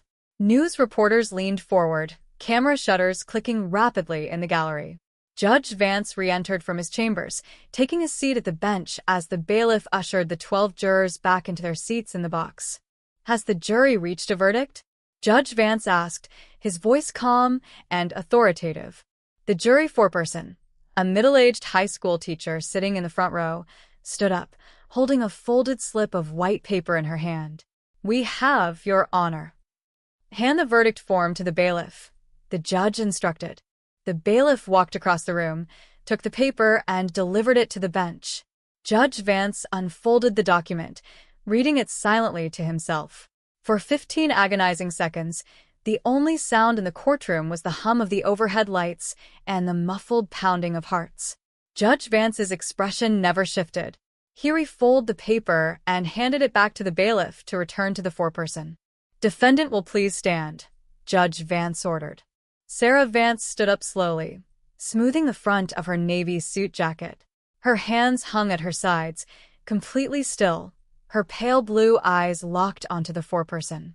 In the matter of the state of Ohio versus Sarah Vance, the foreperson read, her voice steady and clear, echoing into every corner of the silent room. On the charge of first-degree premeditated murder in the death of Clara Miller, we, the jury, find the defendant guilty. A sharp, collective gasp ruptured through the courtroom gallery, immediately followed by a wave of muffled sobs from Clara Miller's family. Clara's brother threw his arms around his wife, burying his face in her shoulder as decades of suppressed pain spilled over in silent, unstoppable tears. Sarah Vance did not flinch. She did not cry. She did not fall to her knees or shake her head in protest. She simply stood there, rigid as a marble statue, as the mask she had worn for 32 years, 25,344 days, finally shattered into dust. Bailiff, take the defendant into custody, Judge Vance instructed softly. The court officer stepped forward, pulling Sarah's arms behind her back. The cold steel of the handcuffs clicked loudly over her wrists, the exact same wrists that had scraped against Clara Miller's fingernails in the dark on Elmwood Avenue 32 years ago. As she was turned toward the side exit, her eyes swept across the gallery one last time, landing on the framed photograph of Clara Miller sitting on the prosecution table. The ghost had spoken. The lie was over, and the long, dark shadow that had hung over the town of Oak Ridge since October 1995 was finally, permanently lifted. The gavel's final crack resonated off the mahogany paneling of courtroom 3B, sounding less like a judicial signal and more like the dropping of an iron curtain on a 32-year performance. For 3 decades, the town of Oak Ridge had been held captive by an invisible threat of fear, a lingering paranoia that a nameless, faceless, violent predator was still roaming the quiet, tree-lined streets of Ohio. But as 2 armed court deputies stepped forward to place their hands on Sarah Vance's shoulders, the horrifying truth sat fully exposed under the harsh fluorescent lights.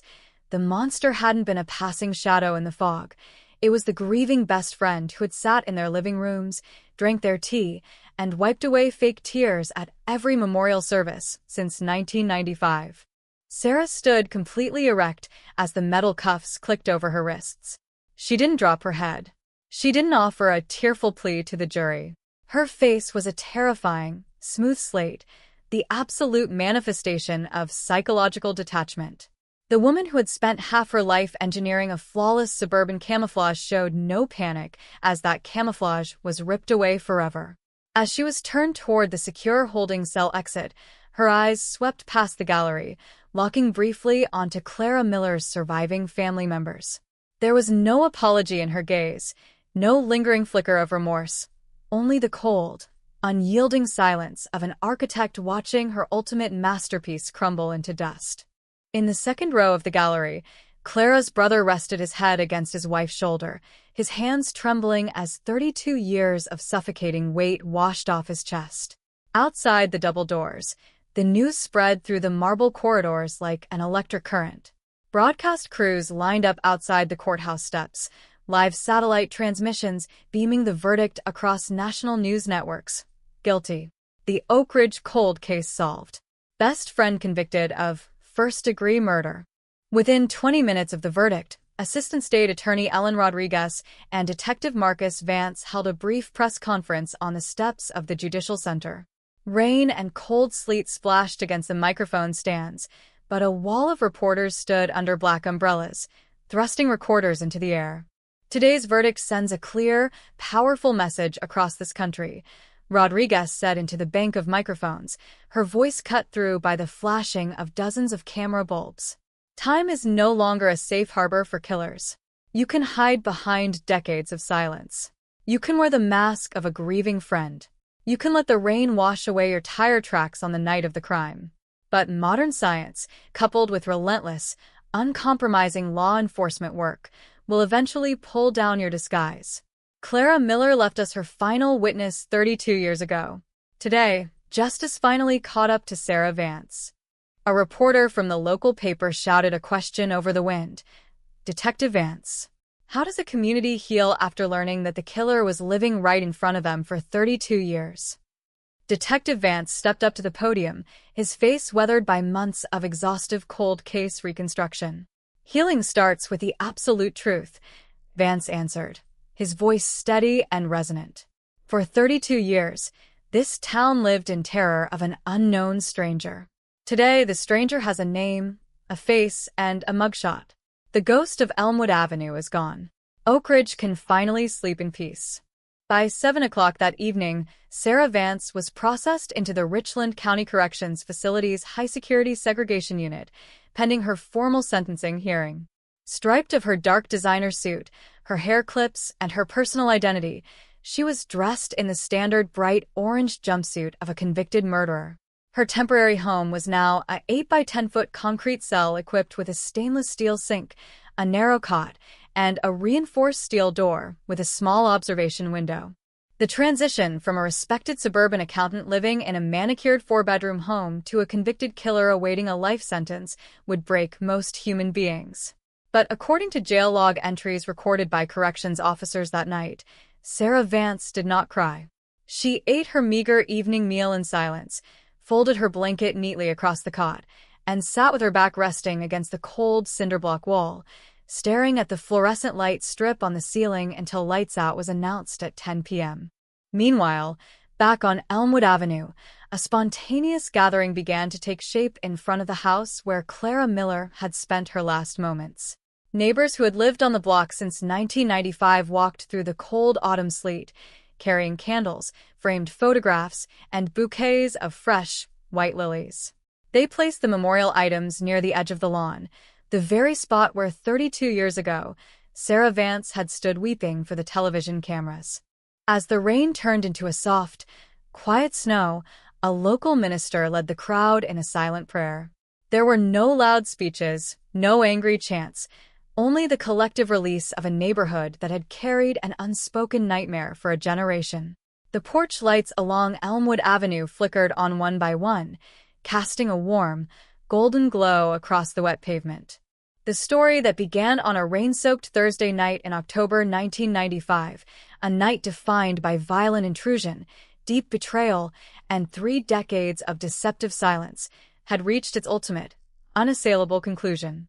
The physical evidence had spoken, The jury had delivered its judgment, and the terrifying illusion that had held an entire city hostage was broken forever. The legal process would march forward toward formal sentencing, but for the people of Oak Ridge, the dark chapter was permanently closed, replaced by the permanent, unyielding light of truth and justice. The cold November winds of late autumn 2027 swept violently through the brick alleyways and open courtyards of Oak Ridge, swirling fallen maple leaves into tight, rustling eddies along the pavement. Inside the Richland County Judicial Center, the final chapter of the legal process was ready to be sealed into state history. The sentencing hearing of Sarah Vance had drawn an even larger audience than the trial itself. Extra security officers lined the perimeter of courtroom 3B, their hands resting on their utility belts as a hushed, suffocating stillness fell over the packed pews. The media cameras mounted high on the oak paneling blinked with steady red recording lights, broadcasting live to millions of households across the Midwest and beyond. At precisely 10 o'clock, the side door of the courtroom opened, and Sarah Vance was ushered inside by two armed corrections officers. Dressed in a bright Orange County inmate jumpsuit, her hands secured at her waist with a heavy belly chain and her ankles bound by steel shackles that clinked softly against the polished floor with every step, the former suburban accountant looked entirely stripped of her worldly armor. Yet, as she was guided to the defense table beside her legal team, her posture remained unbendingly erect, her face frozen in that same terrifying, unreadable slate that had characterized her throughout the entire proceedings. She looked straight ahead, avoiding the gazes of former neighbors, friends, and news reporters who had once believed her every tear.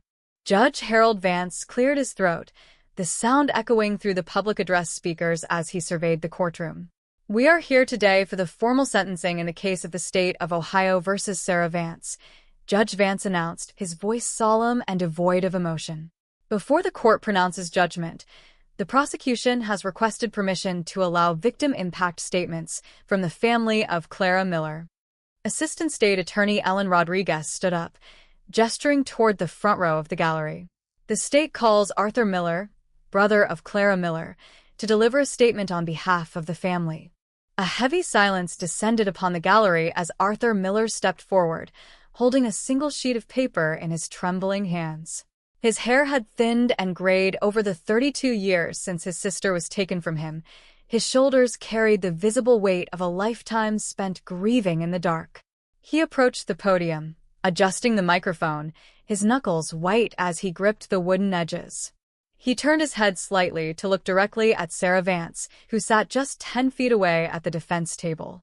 32 years ago, on October 12, 1995, my family's world was destroyed. Arthur Miller began, his voice raspy with emotion, yet carrying a deep, resonant strength that filled the vast room. Clara was 22 years old. She was kind, radiant, brilliant, and full of plans for a future that was stolen from her in a matter of seconds. For 32 years, my parents went to bed every single night wondering who killed their daughter.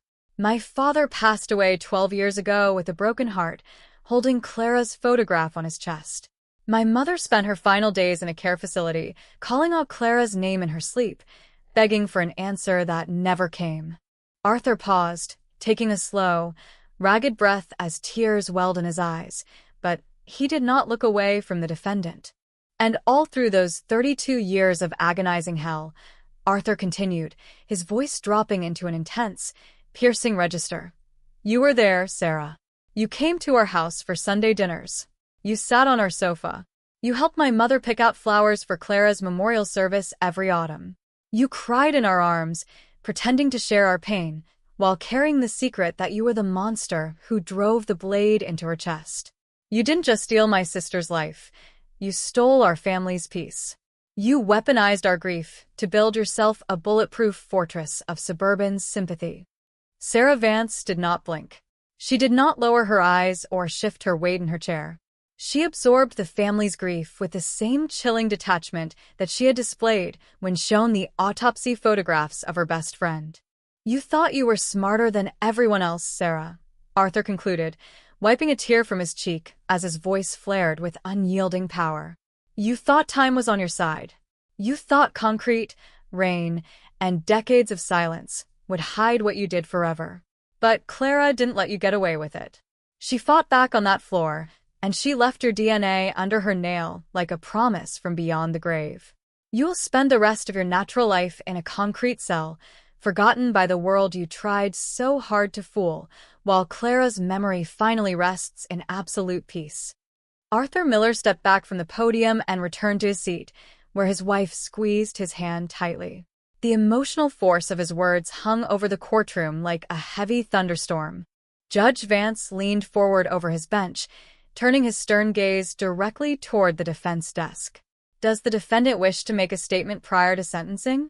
Richard Sterling leaned in to whisper to Sarah Vance, offering her a final opportunity to express remorse, apologize to the family, or seek judicial leniency. Sarah slowly shook her head. The defendant declines to make a statement, Your Honor, Sterling announced softly. Judge Vance nodded slowly, his expression hardening as he pulled a thick black folder into the center of his bench. Sarah Vance, Judge Vance began, his voice echoing with absolute judicial authority throughout the silent room. This court has presided over hundreds of criminal trials across 30 years on the bench. But rarely has this court witnessed a crime characterized by such calculating cruelty, such profound narcissistic betrayal, and such long-standing, cold-blooded deceit. You took the life of a young woman who loved you, trusted you, and considered you her closest companion, all to cover up a petty financial fraud and preserve a superficial social standing. The judge paused, adjusting his reading glasses as he read directly from the statutory sentencing guidelines. For 32 years, you lived a life of total freedom while your victim lay in a cold grave and her family suffered an unimaginable living hell. You integrated yourself into their trauma, masquerading as a victim of the very crime you committed. The law provides for justice, even when delayed by time, and today the full weight of the law lands upon you. Judge Vance slammed his hand down onto the bench, his voice echoing like thunder. On the charge of first-degree premeditated murder, it is the order of this court that you, Sarah Vance, be remanded to the custody of the Department of Rehabilitation and Correction to serve a term of life imprisonment, without the possibility of parole. A wave of quiet exhales and muffled sobs of relief rippled across the gallery. Clara Miller's family embraced row by row, holding one another in a silent, permanent catharsis that had been denied to them for 32 long years. Court is adjourned, Judge Vance declared, dropping his gavel one final time with a deafening crack. 2 court deputies immediately stepped up to Sarah Vance, hauling her up from her chair by her arms. The heavy steel chains around her waist and legs rattled loudly as she was turned away from the defense table. She offered no resistance, making no eye contact with her legal defense team or anyone in the gallery as she was marched through the heavy steel door leading to the courthouse holding block, her footsteps clicking away into the cold concrete corridor until the heavy door slammed shut behind her. Outside on the high granite steps of the Richland County Judicial Center, a thick layer of soft white snow had begun to blanket the city of Oak Ridge, washing away the gray slush of late autumn. The satellite news trucks were wrapping up their wires, their blinding studio lights shutting down one by one as the media storm finally began to recede from the town. Senior Detective Marcus Vance stood at the top of the steps alongside Assistant State Attorney Ellen Rodriguez, watching the snow gently accumulate on the manicured lawns across the square. "It's over, Marcus," Rodriguez said quietly, pulling her coat tight against the rising winter wind. 32 years of dark history closed in a single afternoon. "The case is closed, Ellen," Marcus Vance replied, his eyes tracing the snow falling over the quiet streets of the city. But the real legacy of this trial isn't just that Sarah Vance is going to die in a state prison. It's that every cold case file sitting in every dusty cabinet across the state just got a second lease on life. The message sent today is going to echo through every cold case unit in the country. Science is coming, time is running out, and no lie lasts forever. As night fell over Oak Ridge, the streetlights clicked on in steady sequence down Elmwood Avenue, casting long, warm pools of amber light across the clean sidewalks and front yards where neighbors walked out to check their mail without fear. The phantom that had haunted their homes for a generation was locked away in a concrete tomb. The cold case was solved, the verdict was absolute, and the town of Oak Ridge was finally bathed in the unyielding, permanent light of truth, justice, and enduring peace. The iron gates of the Dayton Correctional Institution groaned heavily as they slid shut, sealing Sarah Vance into the stark, uncompromising reality of maximum security Building C. Within 72 hours of her formal sentencing, the suburban life she had so meticulously preserved, the manicured lawn, the polished hardwood floors, the quiet weekend routine, was permanently replaced by 80 square feet of poured concrete, a high-density polyurethane mattress, and 30-foot perimeter walls topped with coiled razor wire. In the eyes of the law, inmate 104928 no longer possessed an identity, a reputation, or a voice. She was simply a permanent resident of the state penal system, designated to spend the rest of her natural life in the quiet, monotonous rhythm of administrative segregation. Yet, beyond the concrete walls of the penitentiary, the ripples of the Oak Ridge verdict were sending seismic shockwaves through the broader landscape of modern forensics, investigative journalism, and criminal jurisprudence. What had begun as a localized 1995 cold case had transformed into a historic benchmark for cold case resolution across the United States. At the National Center for Cold Case Forensic Genealogy in Washington, D.C., the investigative dossier of State of Ohio versus Sarah Vance was immediately integrated into the core curriculum for federal agents, forensic geneticists, and homicide detectives. Seminars and symposiums analyzed every facet of the operation, from the preservation of Slide Exhibit 14B in a climate-controlled state vault in 1995 to the advanced single-nucleotide polymorphism, SNP, microarray profiling that successfully pulled 96 nanograms of touch DNA from beneath Clara Miller's fingernails 32 years later. The case provided a definitive, unassailable template for how microscopic cellular tissue, once deemed unusable by 20th century standards, could be salvaged to unravel decades of deceptive silence. In Oak Ridge, the psychological landscape of the community was undergoing a slow, profound recalibration. For 32 years, the murder on Elmwood Avenue had acted as a dark, invisible wedge driven into the heart of the town. It had bred an unspoken atmosphere of lingering suspicion, where longtime residents looked at passing strangers, and sometimes even each other, with quiet, guarded eyes. The arrest and conviction of Sarah Vance stripped away that 32-year paranoia, replacing it with a stark, terrifying realization. The danger had never been a phantom lurking in the shadows of the autumn fog. It had been an insider, a respected peer, a trusted neighbor, a friend who sat at their kitchen tables while secretly harboring the dark memory of an execution. 6 months after the sentencing, the Oak Ridge City Council unanimously passed a resolution to officially establish the Clara Miller Forensic Excellence Grant, a state-funded initiative designed to provide dedicated financial resources to rural and mid-sized police departments across Ohio to re-examine dormant cold case evidence using modern touch DNA and genealogical mapping tools. On a crisp, clear spring afternoon, local officials, media representatives, and citizens gathered at the corner of Elmwood Avenue and 4th Street for the dedication of the Clara Miller Memorial Garden. Located just 2 blocks from where Clara had spent her final moments, the small park featured stone benches, flowering dogwood trees, and a smooth granite monument engraved with a simple, powerful inscription. Truth is not washed away by the rain, nor is it buried by time. In memory of Clara Miller, whose courage in her final moments gave justice its voice 32 years later. Arthur Miller stood beside his wife near the monument, looking out over the crowd of neighbors who had come to pay their respects. For the first time in over 3 decades, there were no cameras hunting for tragic soundbites, no whispers of unsolved horror, and no lingering specters of doubt. The grief remained, but the agonizing torture of the unknown was gone forever. Meanwhile, behind the high-perimeter walls of Building C, Sarah Vance adapted to her new existence with a cold, mechanical discipline. According to internal prison logs, she declined all media interview requests from national crime documentaries, investigative podcasts, and network news programs that flooded the warden's office week after week.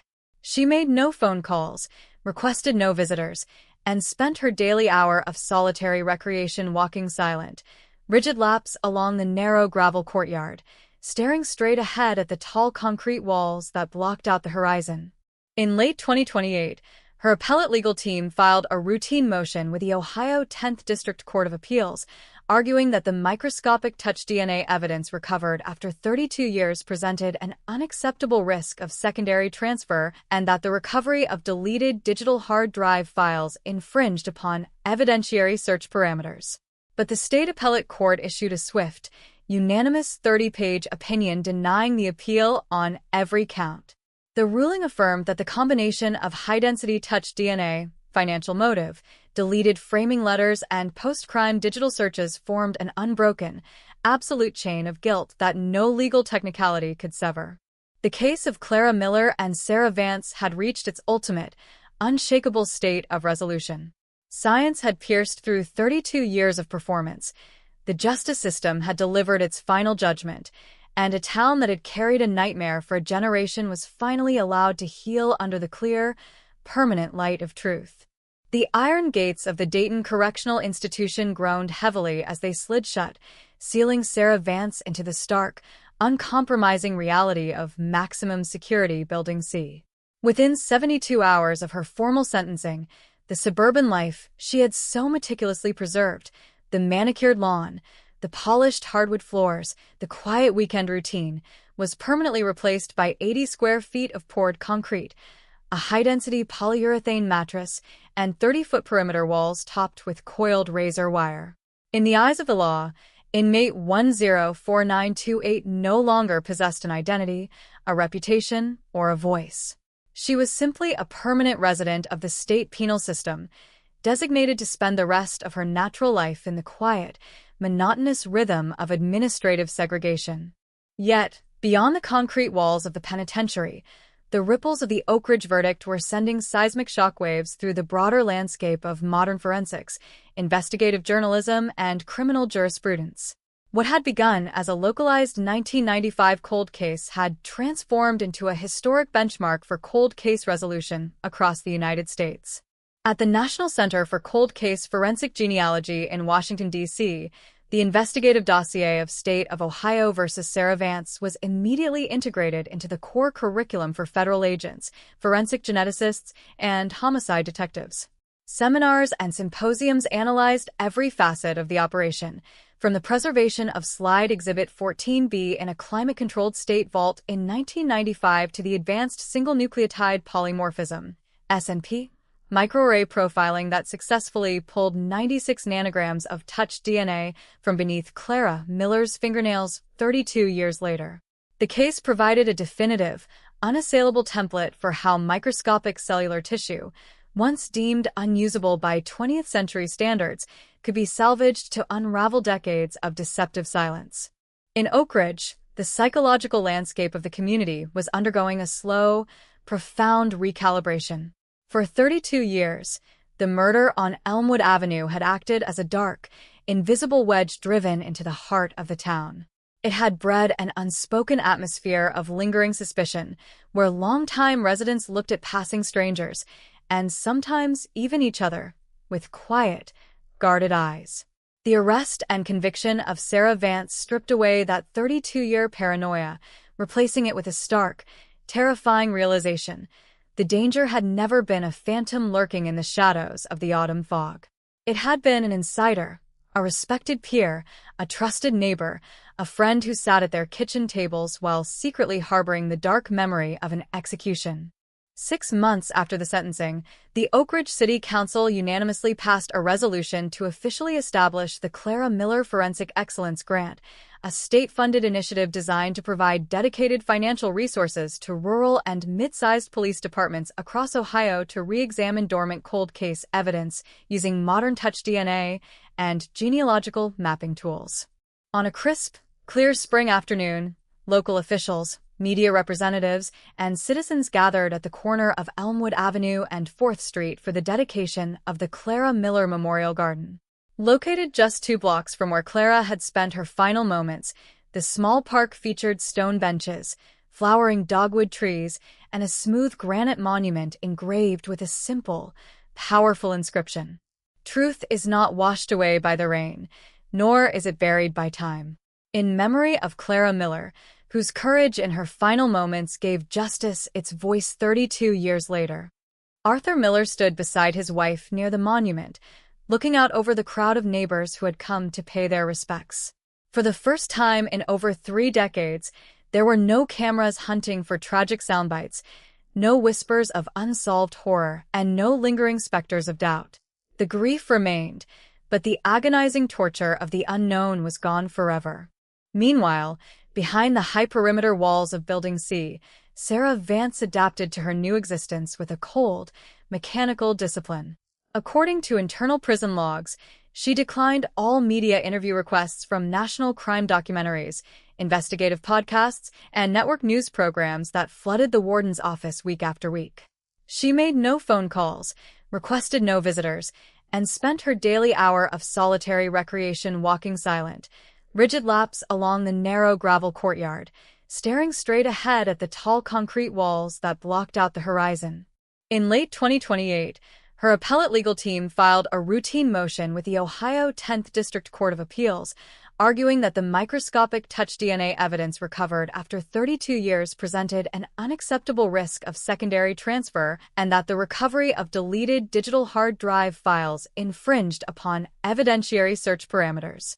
But the state appellate court issued a swift, unanimous 30-page opinion denying the appeal on every count.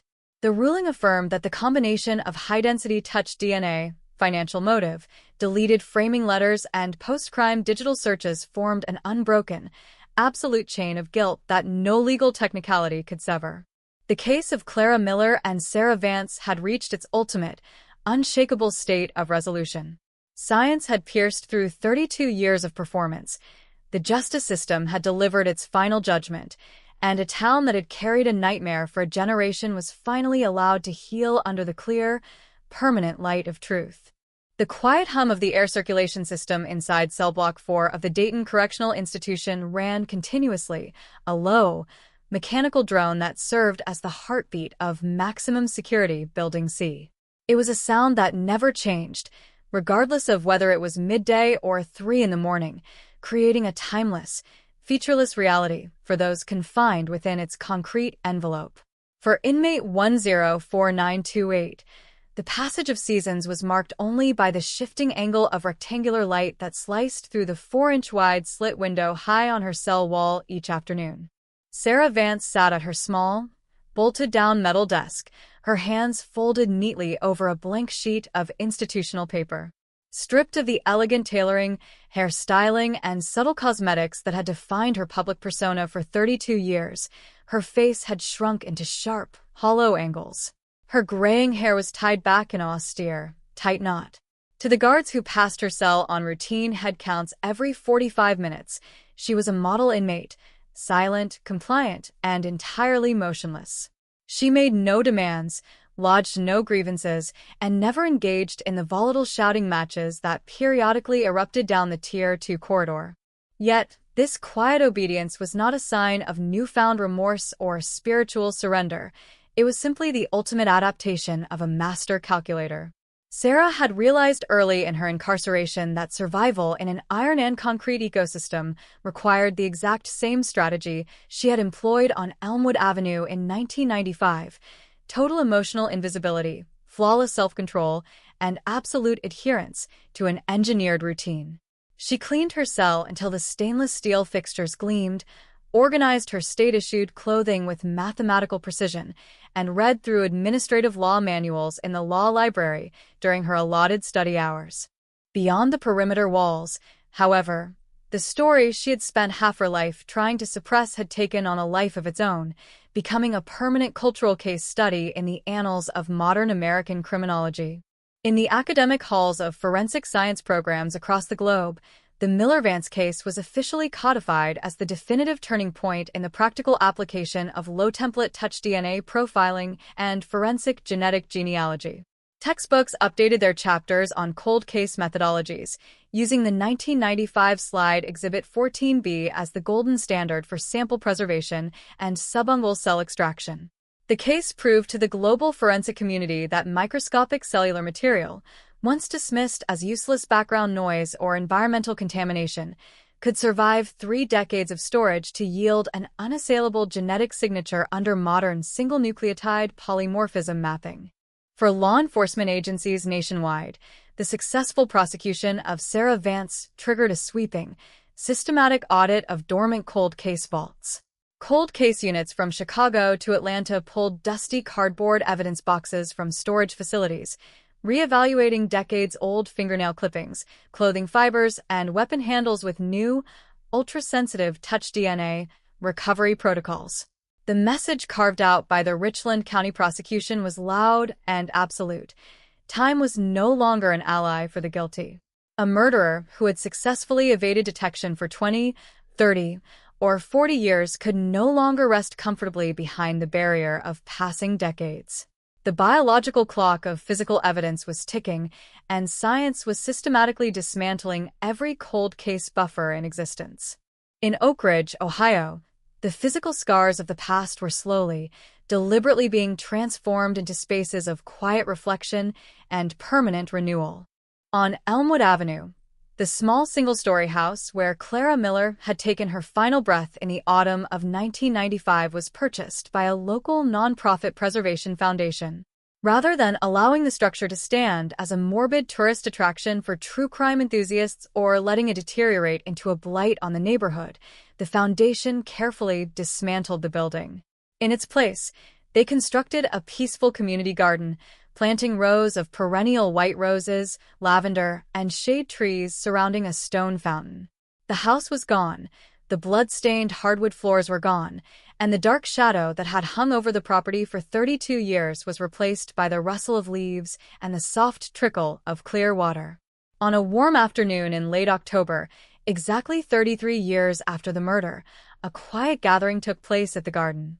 There were no satellite trucks, no flashing lights, and no shouting reporters holding microphones over the fence. Arthur Miller stood near the edge of the stone fountain alongside Detective Marcus Vance and Assistant State Attorney Ellen Rodriguez. They watched as neighborhood children rode their bicycles past the lawn, completely free of the quiet, pervasive fear that had governed their parents' childhoods on these very streets. "You know, Marcus," Arthur said softly, his hands tucked into his coat pockets as he looked at the clear water reflecting the bright autumn sky.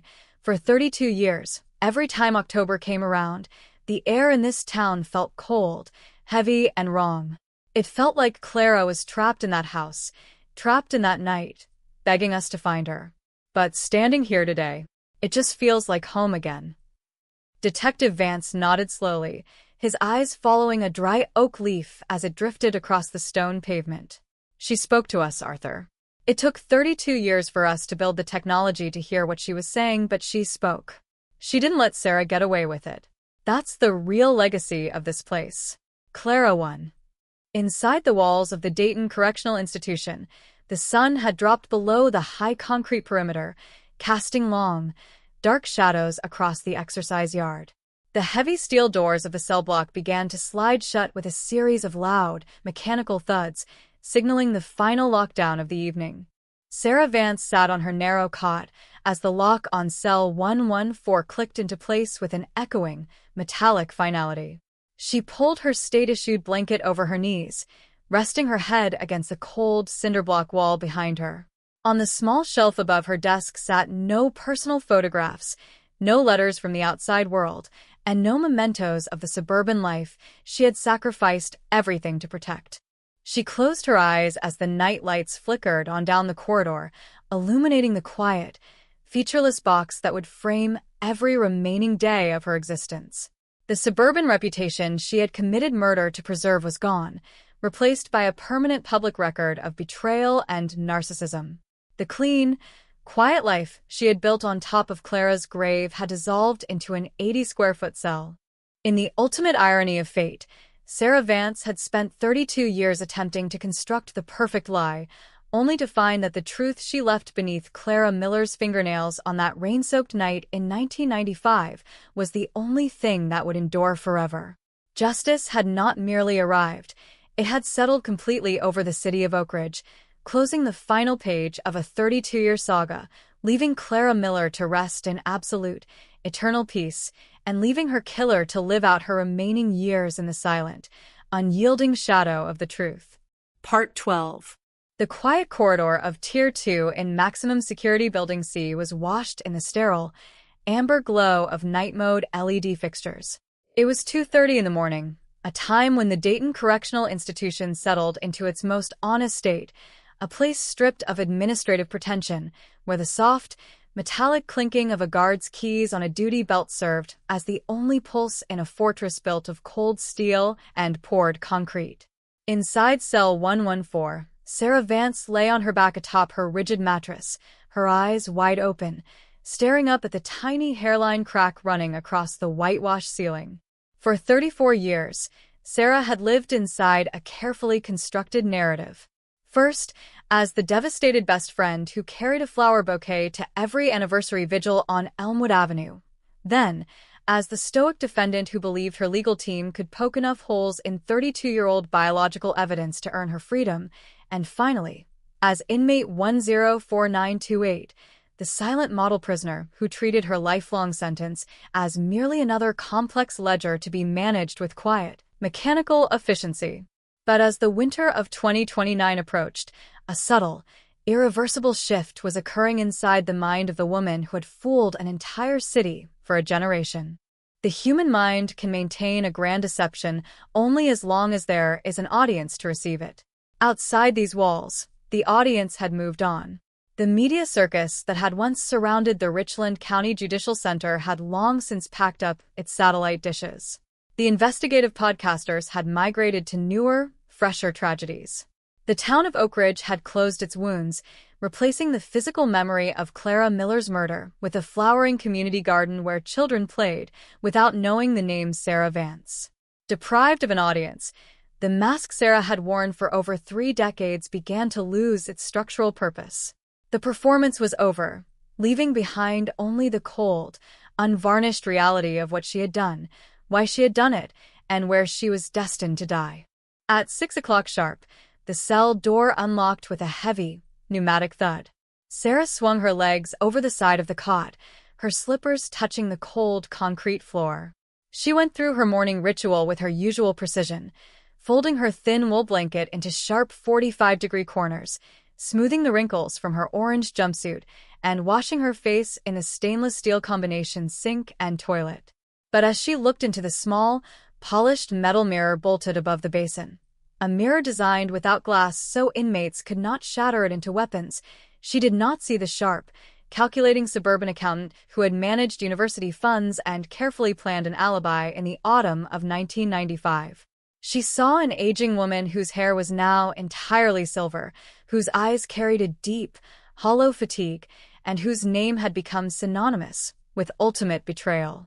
Vance, a guard's voice echoed down the hall, flat and disinterested. Law library pass at 9. Be ready at the gate. Sarah nodded silently, not offering a word in response. The institutional law library had become her daily refuge, not because she believed there was a legal miracle waiting for her in the leather-bound volumes of the Ohio Appellate Reporter, but because it was the only room in Building C where she was permitted to sit in front of a computer terminal.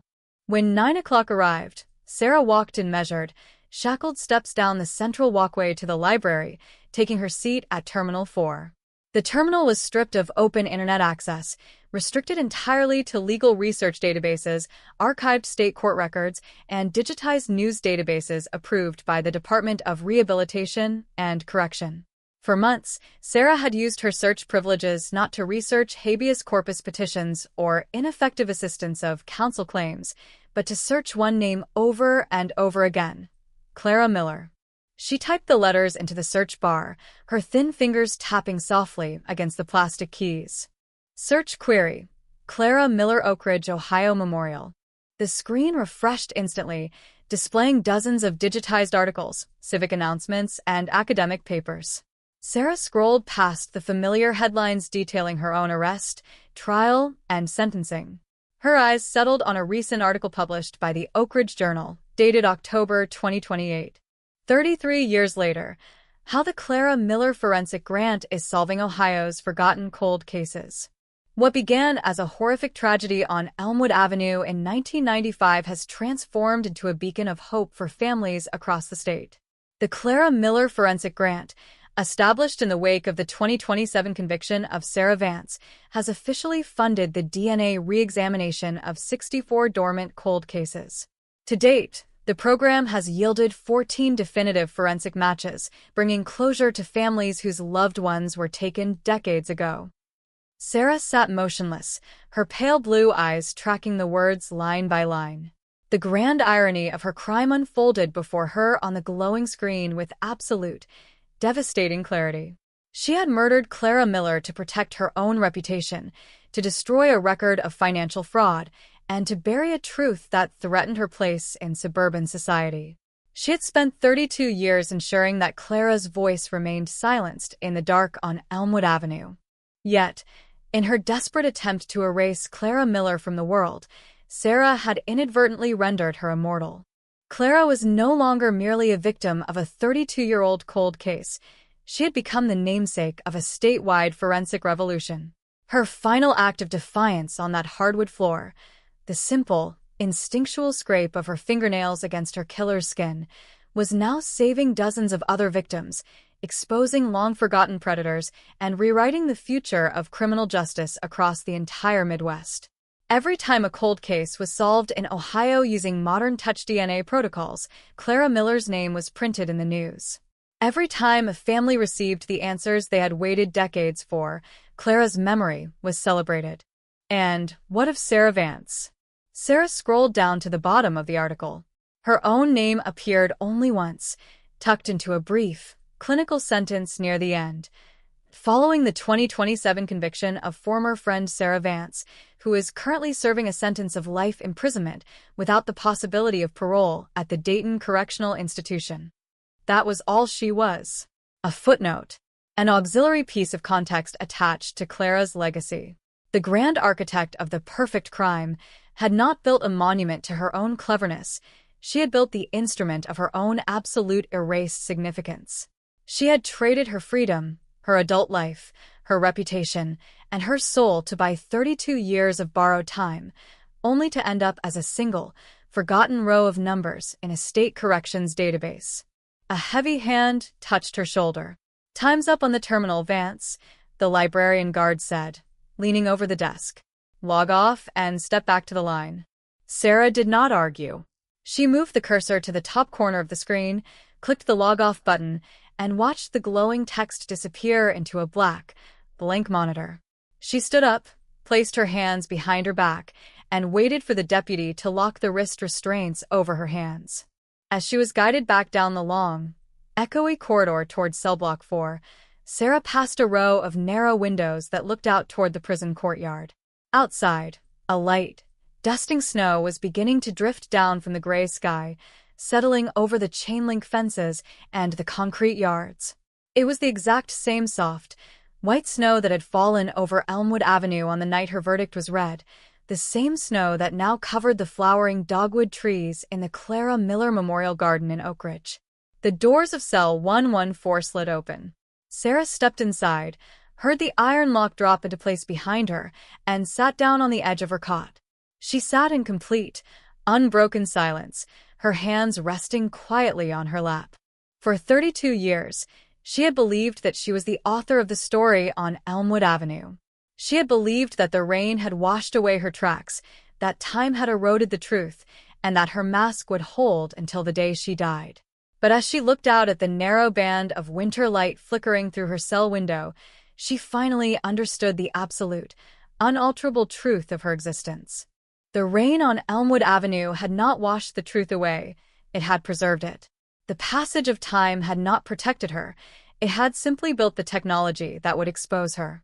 And the quiet, radiant young woman she had murdered in the dark 34 years ago had not died in vain. She had left behind a biological signature that would echo through the justice system forever.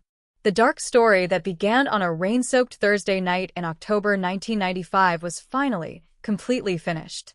There were no more court dates to schedule, no more appeals to file, no more journalists to avoid, and no more lies to construct. In the quiet, snowy streets of Oak Ridge, Clara Miller's legacy belonged to the light, to justice, and to the enduring peace of a town that had finally found its answers. And inside the concrete walls of Building C, Sarah Vance was left with the only thing she had truly earned, the endless, silent weight of the truth. The morning of October 12, 2030, marked precisely 35 years since the front door of 412 Elmwood Avenue was closed for the last time on a cold, rain-slicked night in Oak Ridge, Ohio. In the high-walled compound of the Dayton Correctional Institution, the 35th anniversary arrived without ceremony, announcement, or interruption to the rigid facility clock. By 7:15 in the morning, the harsh autumn daylight filtered down through the narrow skylights of Building C, casting long, geometric blocks of pale yellow across the polished linoleum floor of Tier 2. Inmate 104928 walked her daily 60 paces along the interior perimeter of the recreation yard, her state-issued canvas slip-on shoes whispering against the coarse, concrete surface. To the casual observer, or to the young correctional officers who had only known her as an elderly, quiet fixture of the maximum security wing, Sarah Vance appeared almost entirely translucent. At 62 years old, her shoulders had developed a permanent, slight stoop. Her hair, once meticulously styled in the suburban salons of Richland County, hung in a thin, stark silver braid down her back. Her hands, which 35 years earlier had gripped an tire iron with lethal force, were now lined with fragile blue veins and weathered skin. Yet, despite the visible erosion of time and imprisonment, the psychological machinery inside Sarah Vance remained stubbornly, relentlessly active. She had long since abandoned any hope of legal salvation.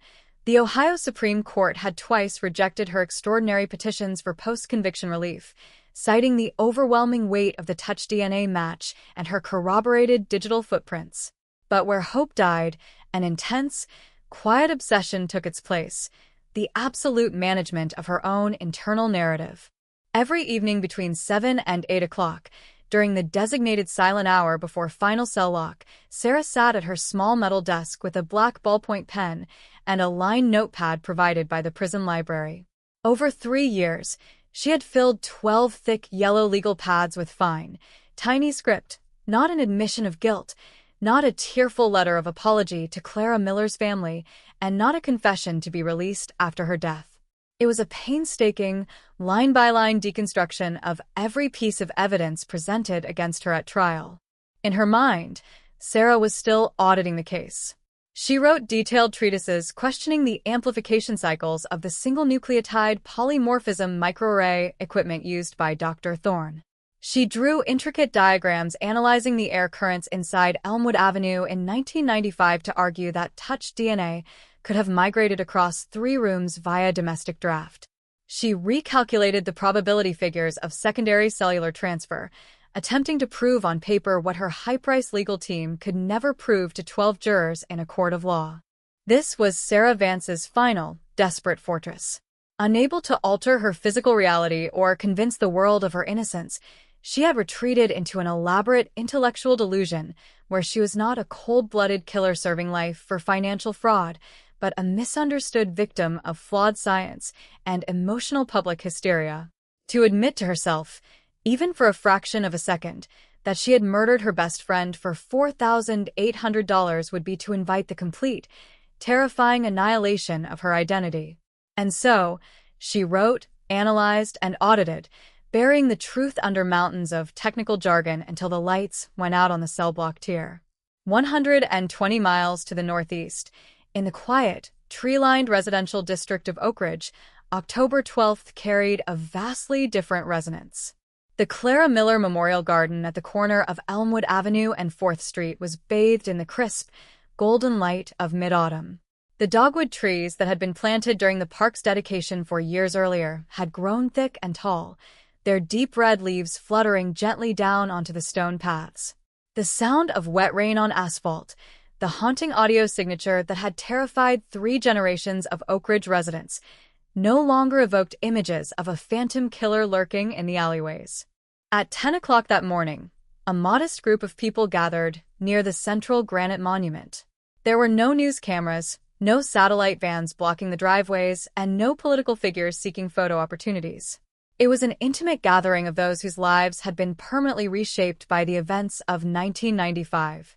Arthur Miller stood near the fountain, holding the hand of his teenage granddaughter, Clara, named in honor of the aunt she had only ever known through framed photographs and family stories.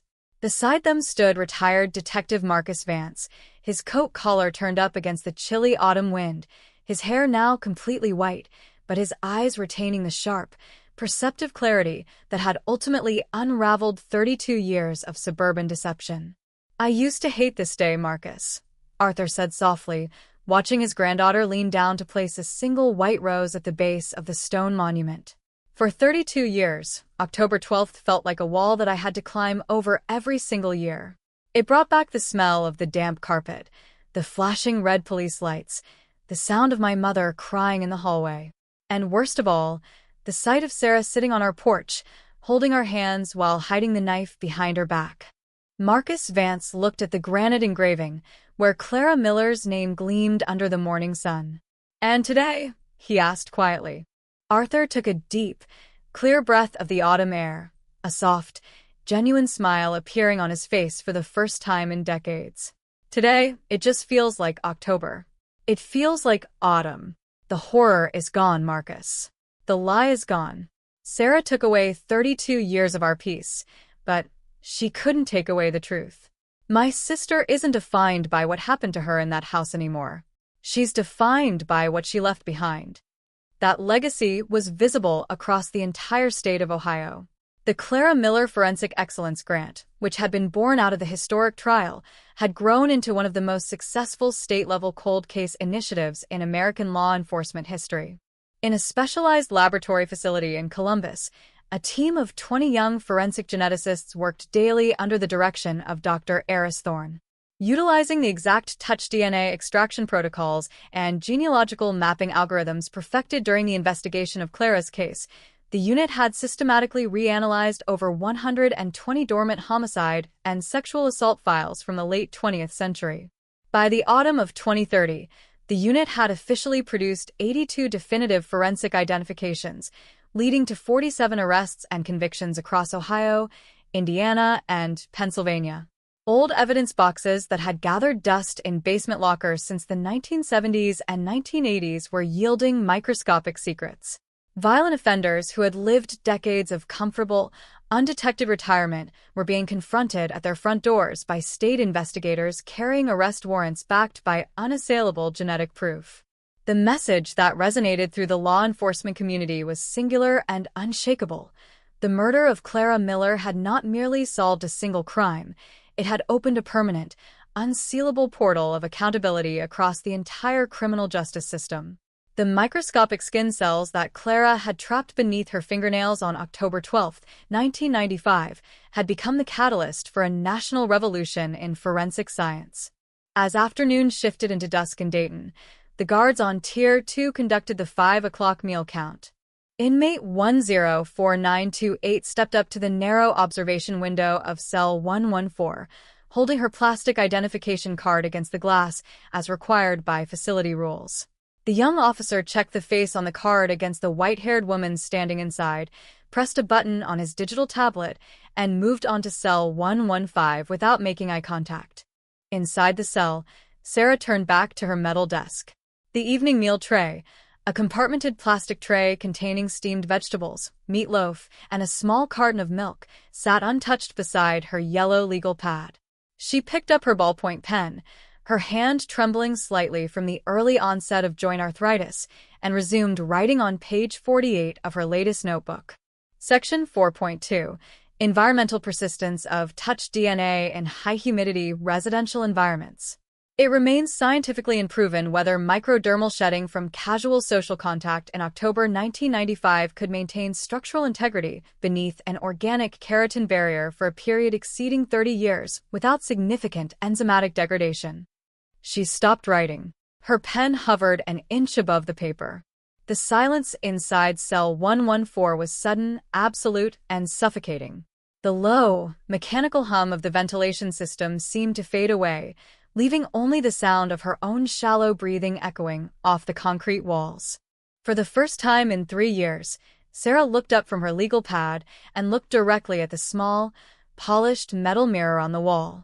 In the dim evening light, the technical jargon on her paper suddenly seemed hollow, fragile, and utterly useless. The intricate equations, the forensic criticisms, the endless legal arguments, none of it mattered. None of it reached beyond the heavy steel door of her cell. None of it altered the fact that 80 miles away, in a sunlit garden in Oak Ridge, people were laying flowers at the feet of the woman she had murdered, while her own name was slowly, completely vanishing from the memory of the living world. A sharp, cold realization pierced through the thick layer of intellectual denial she had spent decades constructing. She had spent 35 years running from the night of October 12, 1995. She had lied to the police, lied to the media, lied to Clara's grieving parents, lied to a trial jury, and lied to herself in the quiet hours of every night. But here, in the dead center of a concrete tomb, surrounded by the physical reality of her permanent life sentence, the lie ran out of space to move. The pen slipped from her stiff fingers, rolling across the desk and falling onto the concrete floor with a soft, plastic click. Sarah Vance sat entirely still in the darkening cell. She did not pick up the pen. She did not turn on the small overhead reading light. She simply sat in the quiet shadow of the room, her hands resting flat against the steel surface of the desk, forced at long last to occupy the absolute, inescapable silence of her own guilt. Outside the high perimeter walls of the Dayton Correctional Institution, the autumn night settled fully over the state of Ohio. The wind swept through the tall oak trees lining Elmwood Avenue in Oak Ridge, blowing dry red leaves across the clean, open pavement of 4th Street. The streetlights flickered on in a warm, steady line, illuminating a city that was no longer afraid of the dark, no longer haunted by the past, and forever anchored in the clear, unyielding, and permanent light of justice. Part 14. The harsh winter of 2032 settled early over Richland County, turning the rolling hills surrounding Oak Ridge into a stark landscape of frozen black oaks and blinding white fields. Inside the low-slung, red-brick perimeter of the Richland County Archives building, a quiet municipal repository located 5 miles south of the city center, the air smelled of old paper, cold stone, and preserved leather. Assistant Archivist Elena Rostova stood in aisles 14B, pulling down a thick, gray archival box labeled Case File 95 to 1012, Miller, Clara, Evidentiary Surplus, and Closed Court Exhibits. Unlike the high-tech laboratories in Columbus or the maximum security cell blocks in Dayton, this room was a graveyard of cold facts. Here sat the physical remainders of the 1995 murder, not the touch DNA genetic profiles stored in cloud servers, nor the high-definition video recordings of the 2027 trial, but the tangible artifacts of an era before digital algorithms took over the justice system. Inside the box lay preserved property receipts, typed police logbooks with yellowed margins, cassette tapes of 1995 landline interviews, and the original, physical crime scene diagrams drafted by hand on graph paper by long-retired patrol officers. Elena placed the box onto a wide wooden reading table. Across from her sat David Hayes, a 31-year-old investigative journalist and documentary filmmaker from Chicago. David was not looking for a sensationalist true crime narrative or a dramatic reenactment of the trial. He had been commissioned by the American Journal of Criminal Law to produce an exhaustive, retrospective monograph on how the Miller-Vance case had altered the chain of custody protocols for biological evidence across the Midwest.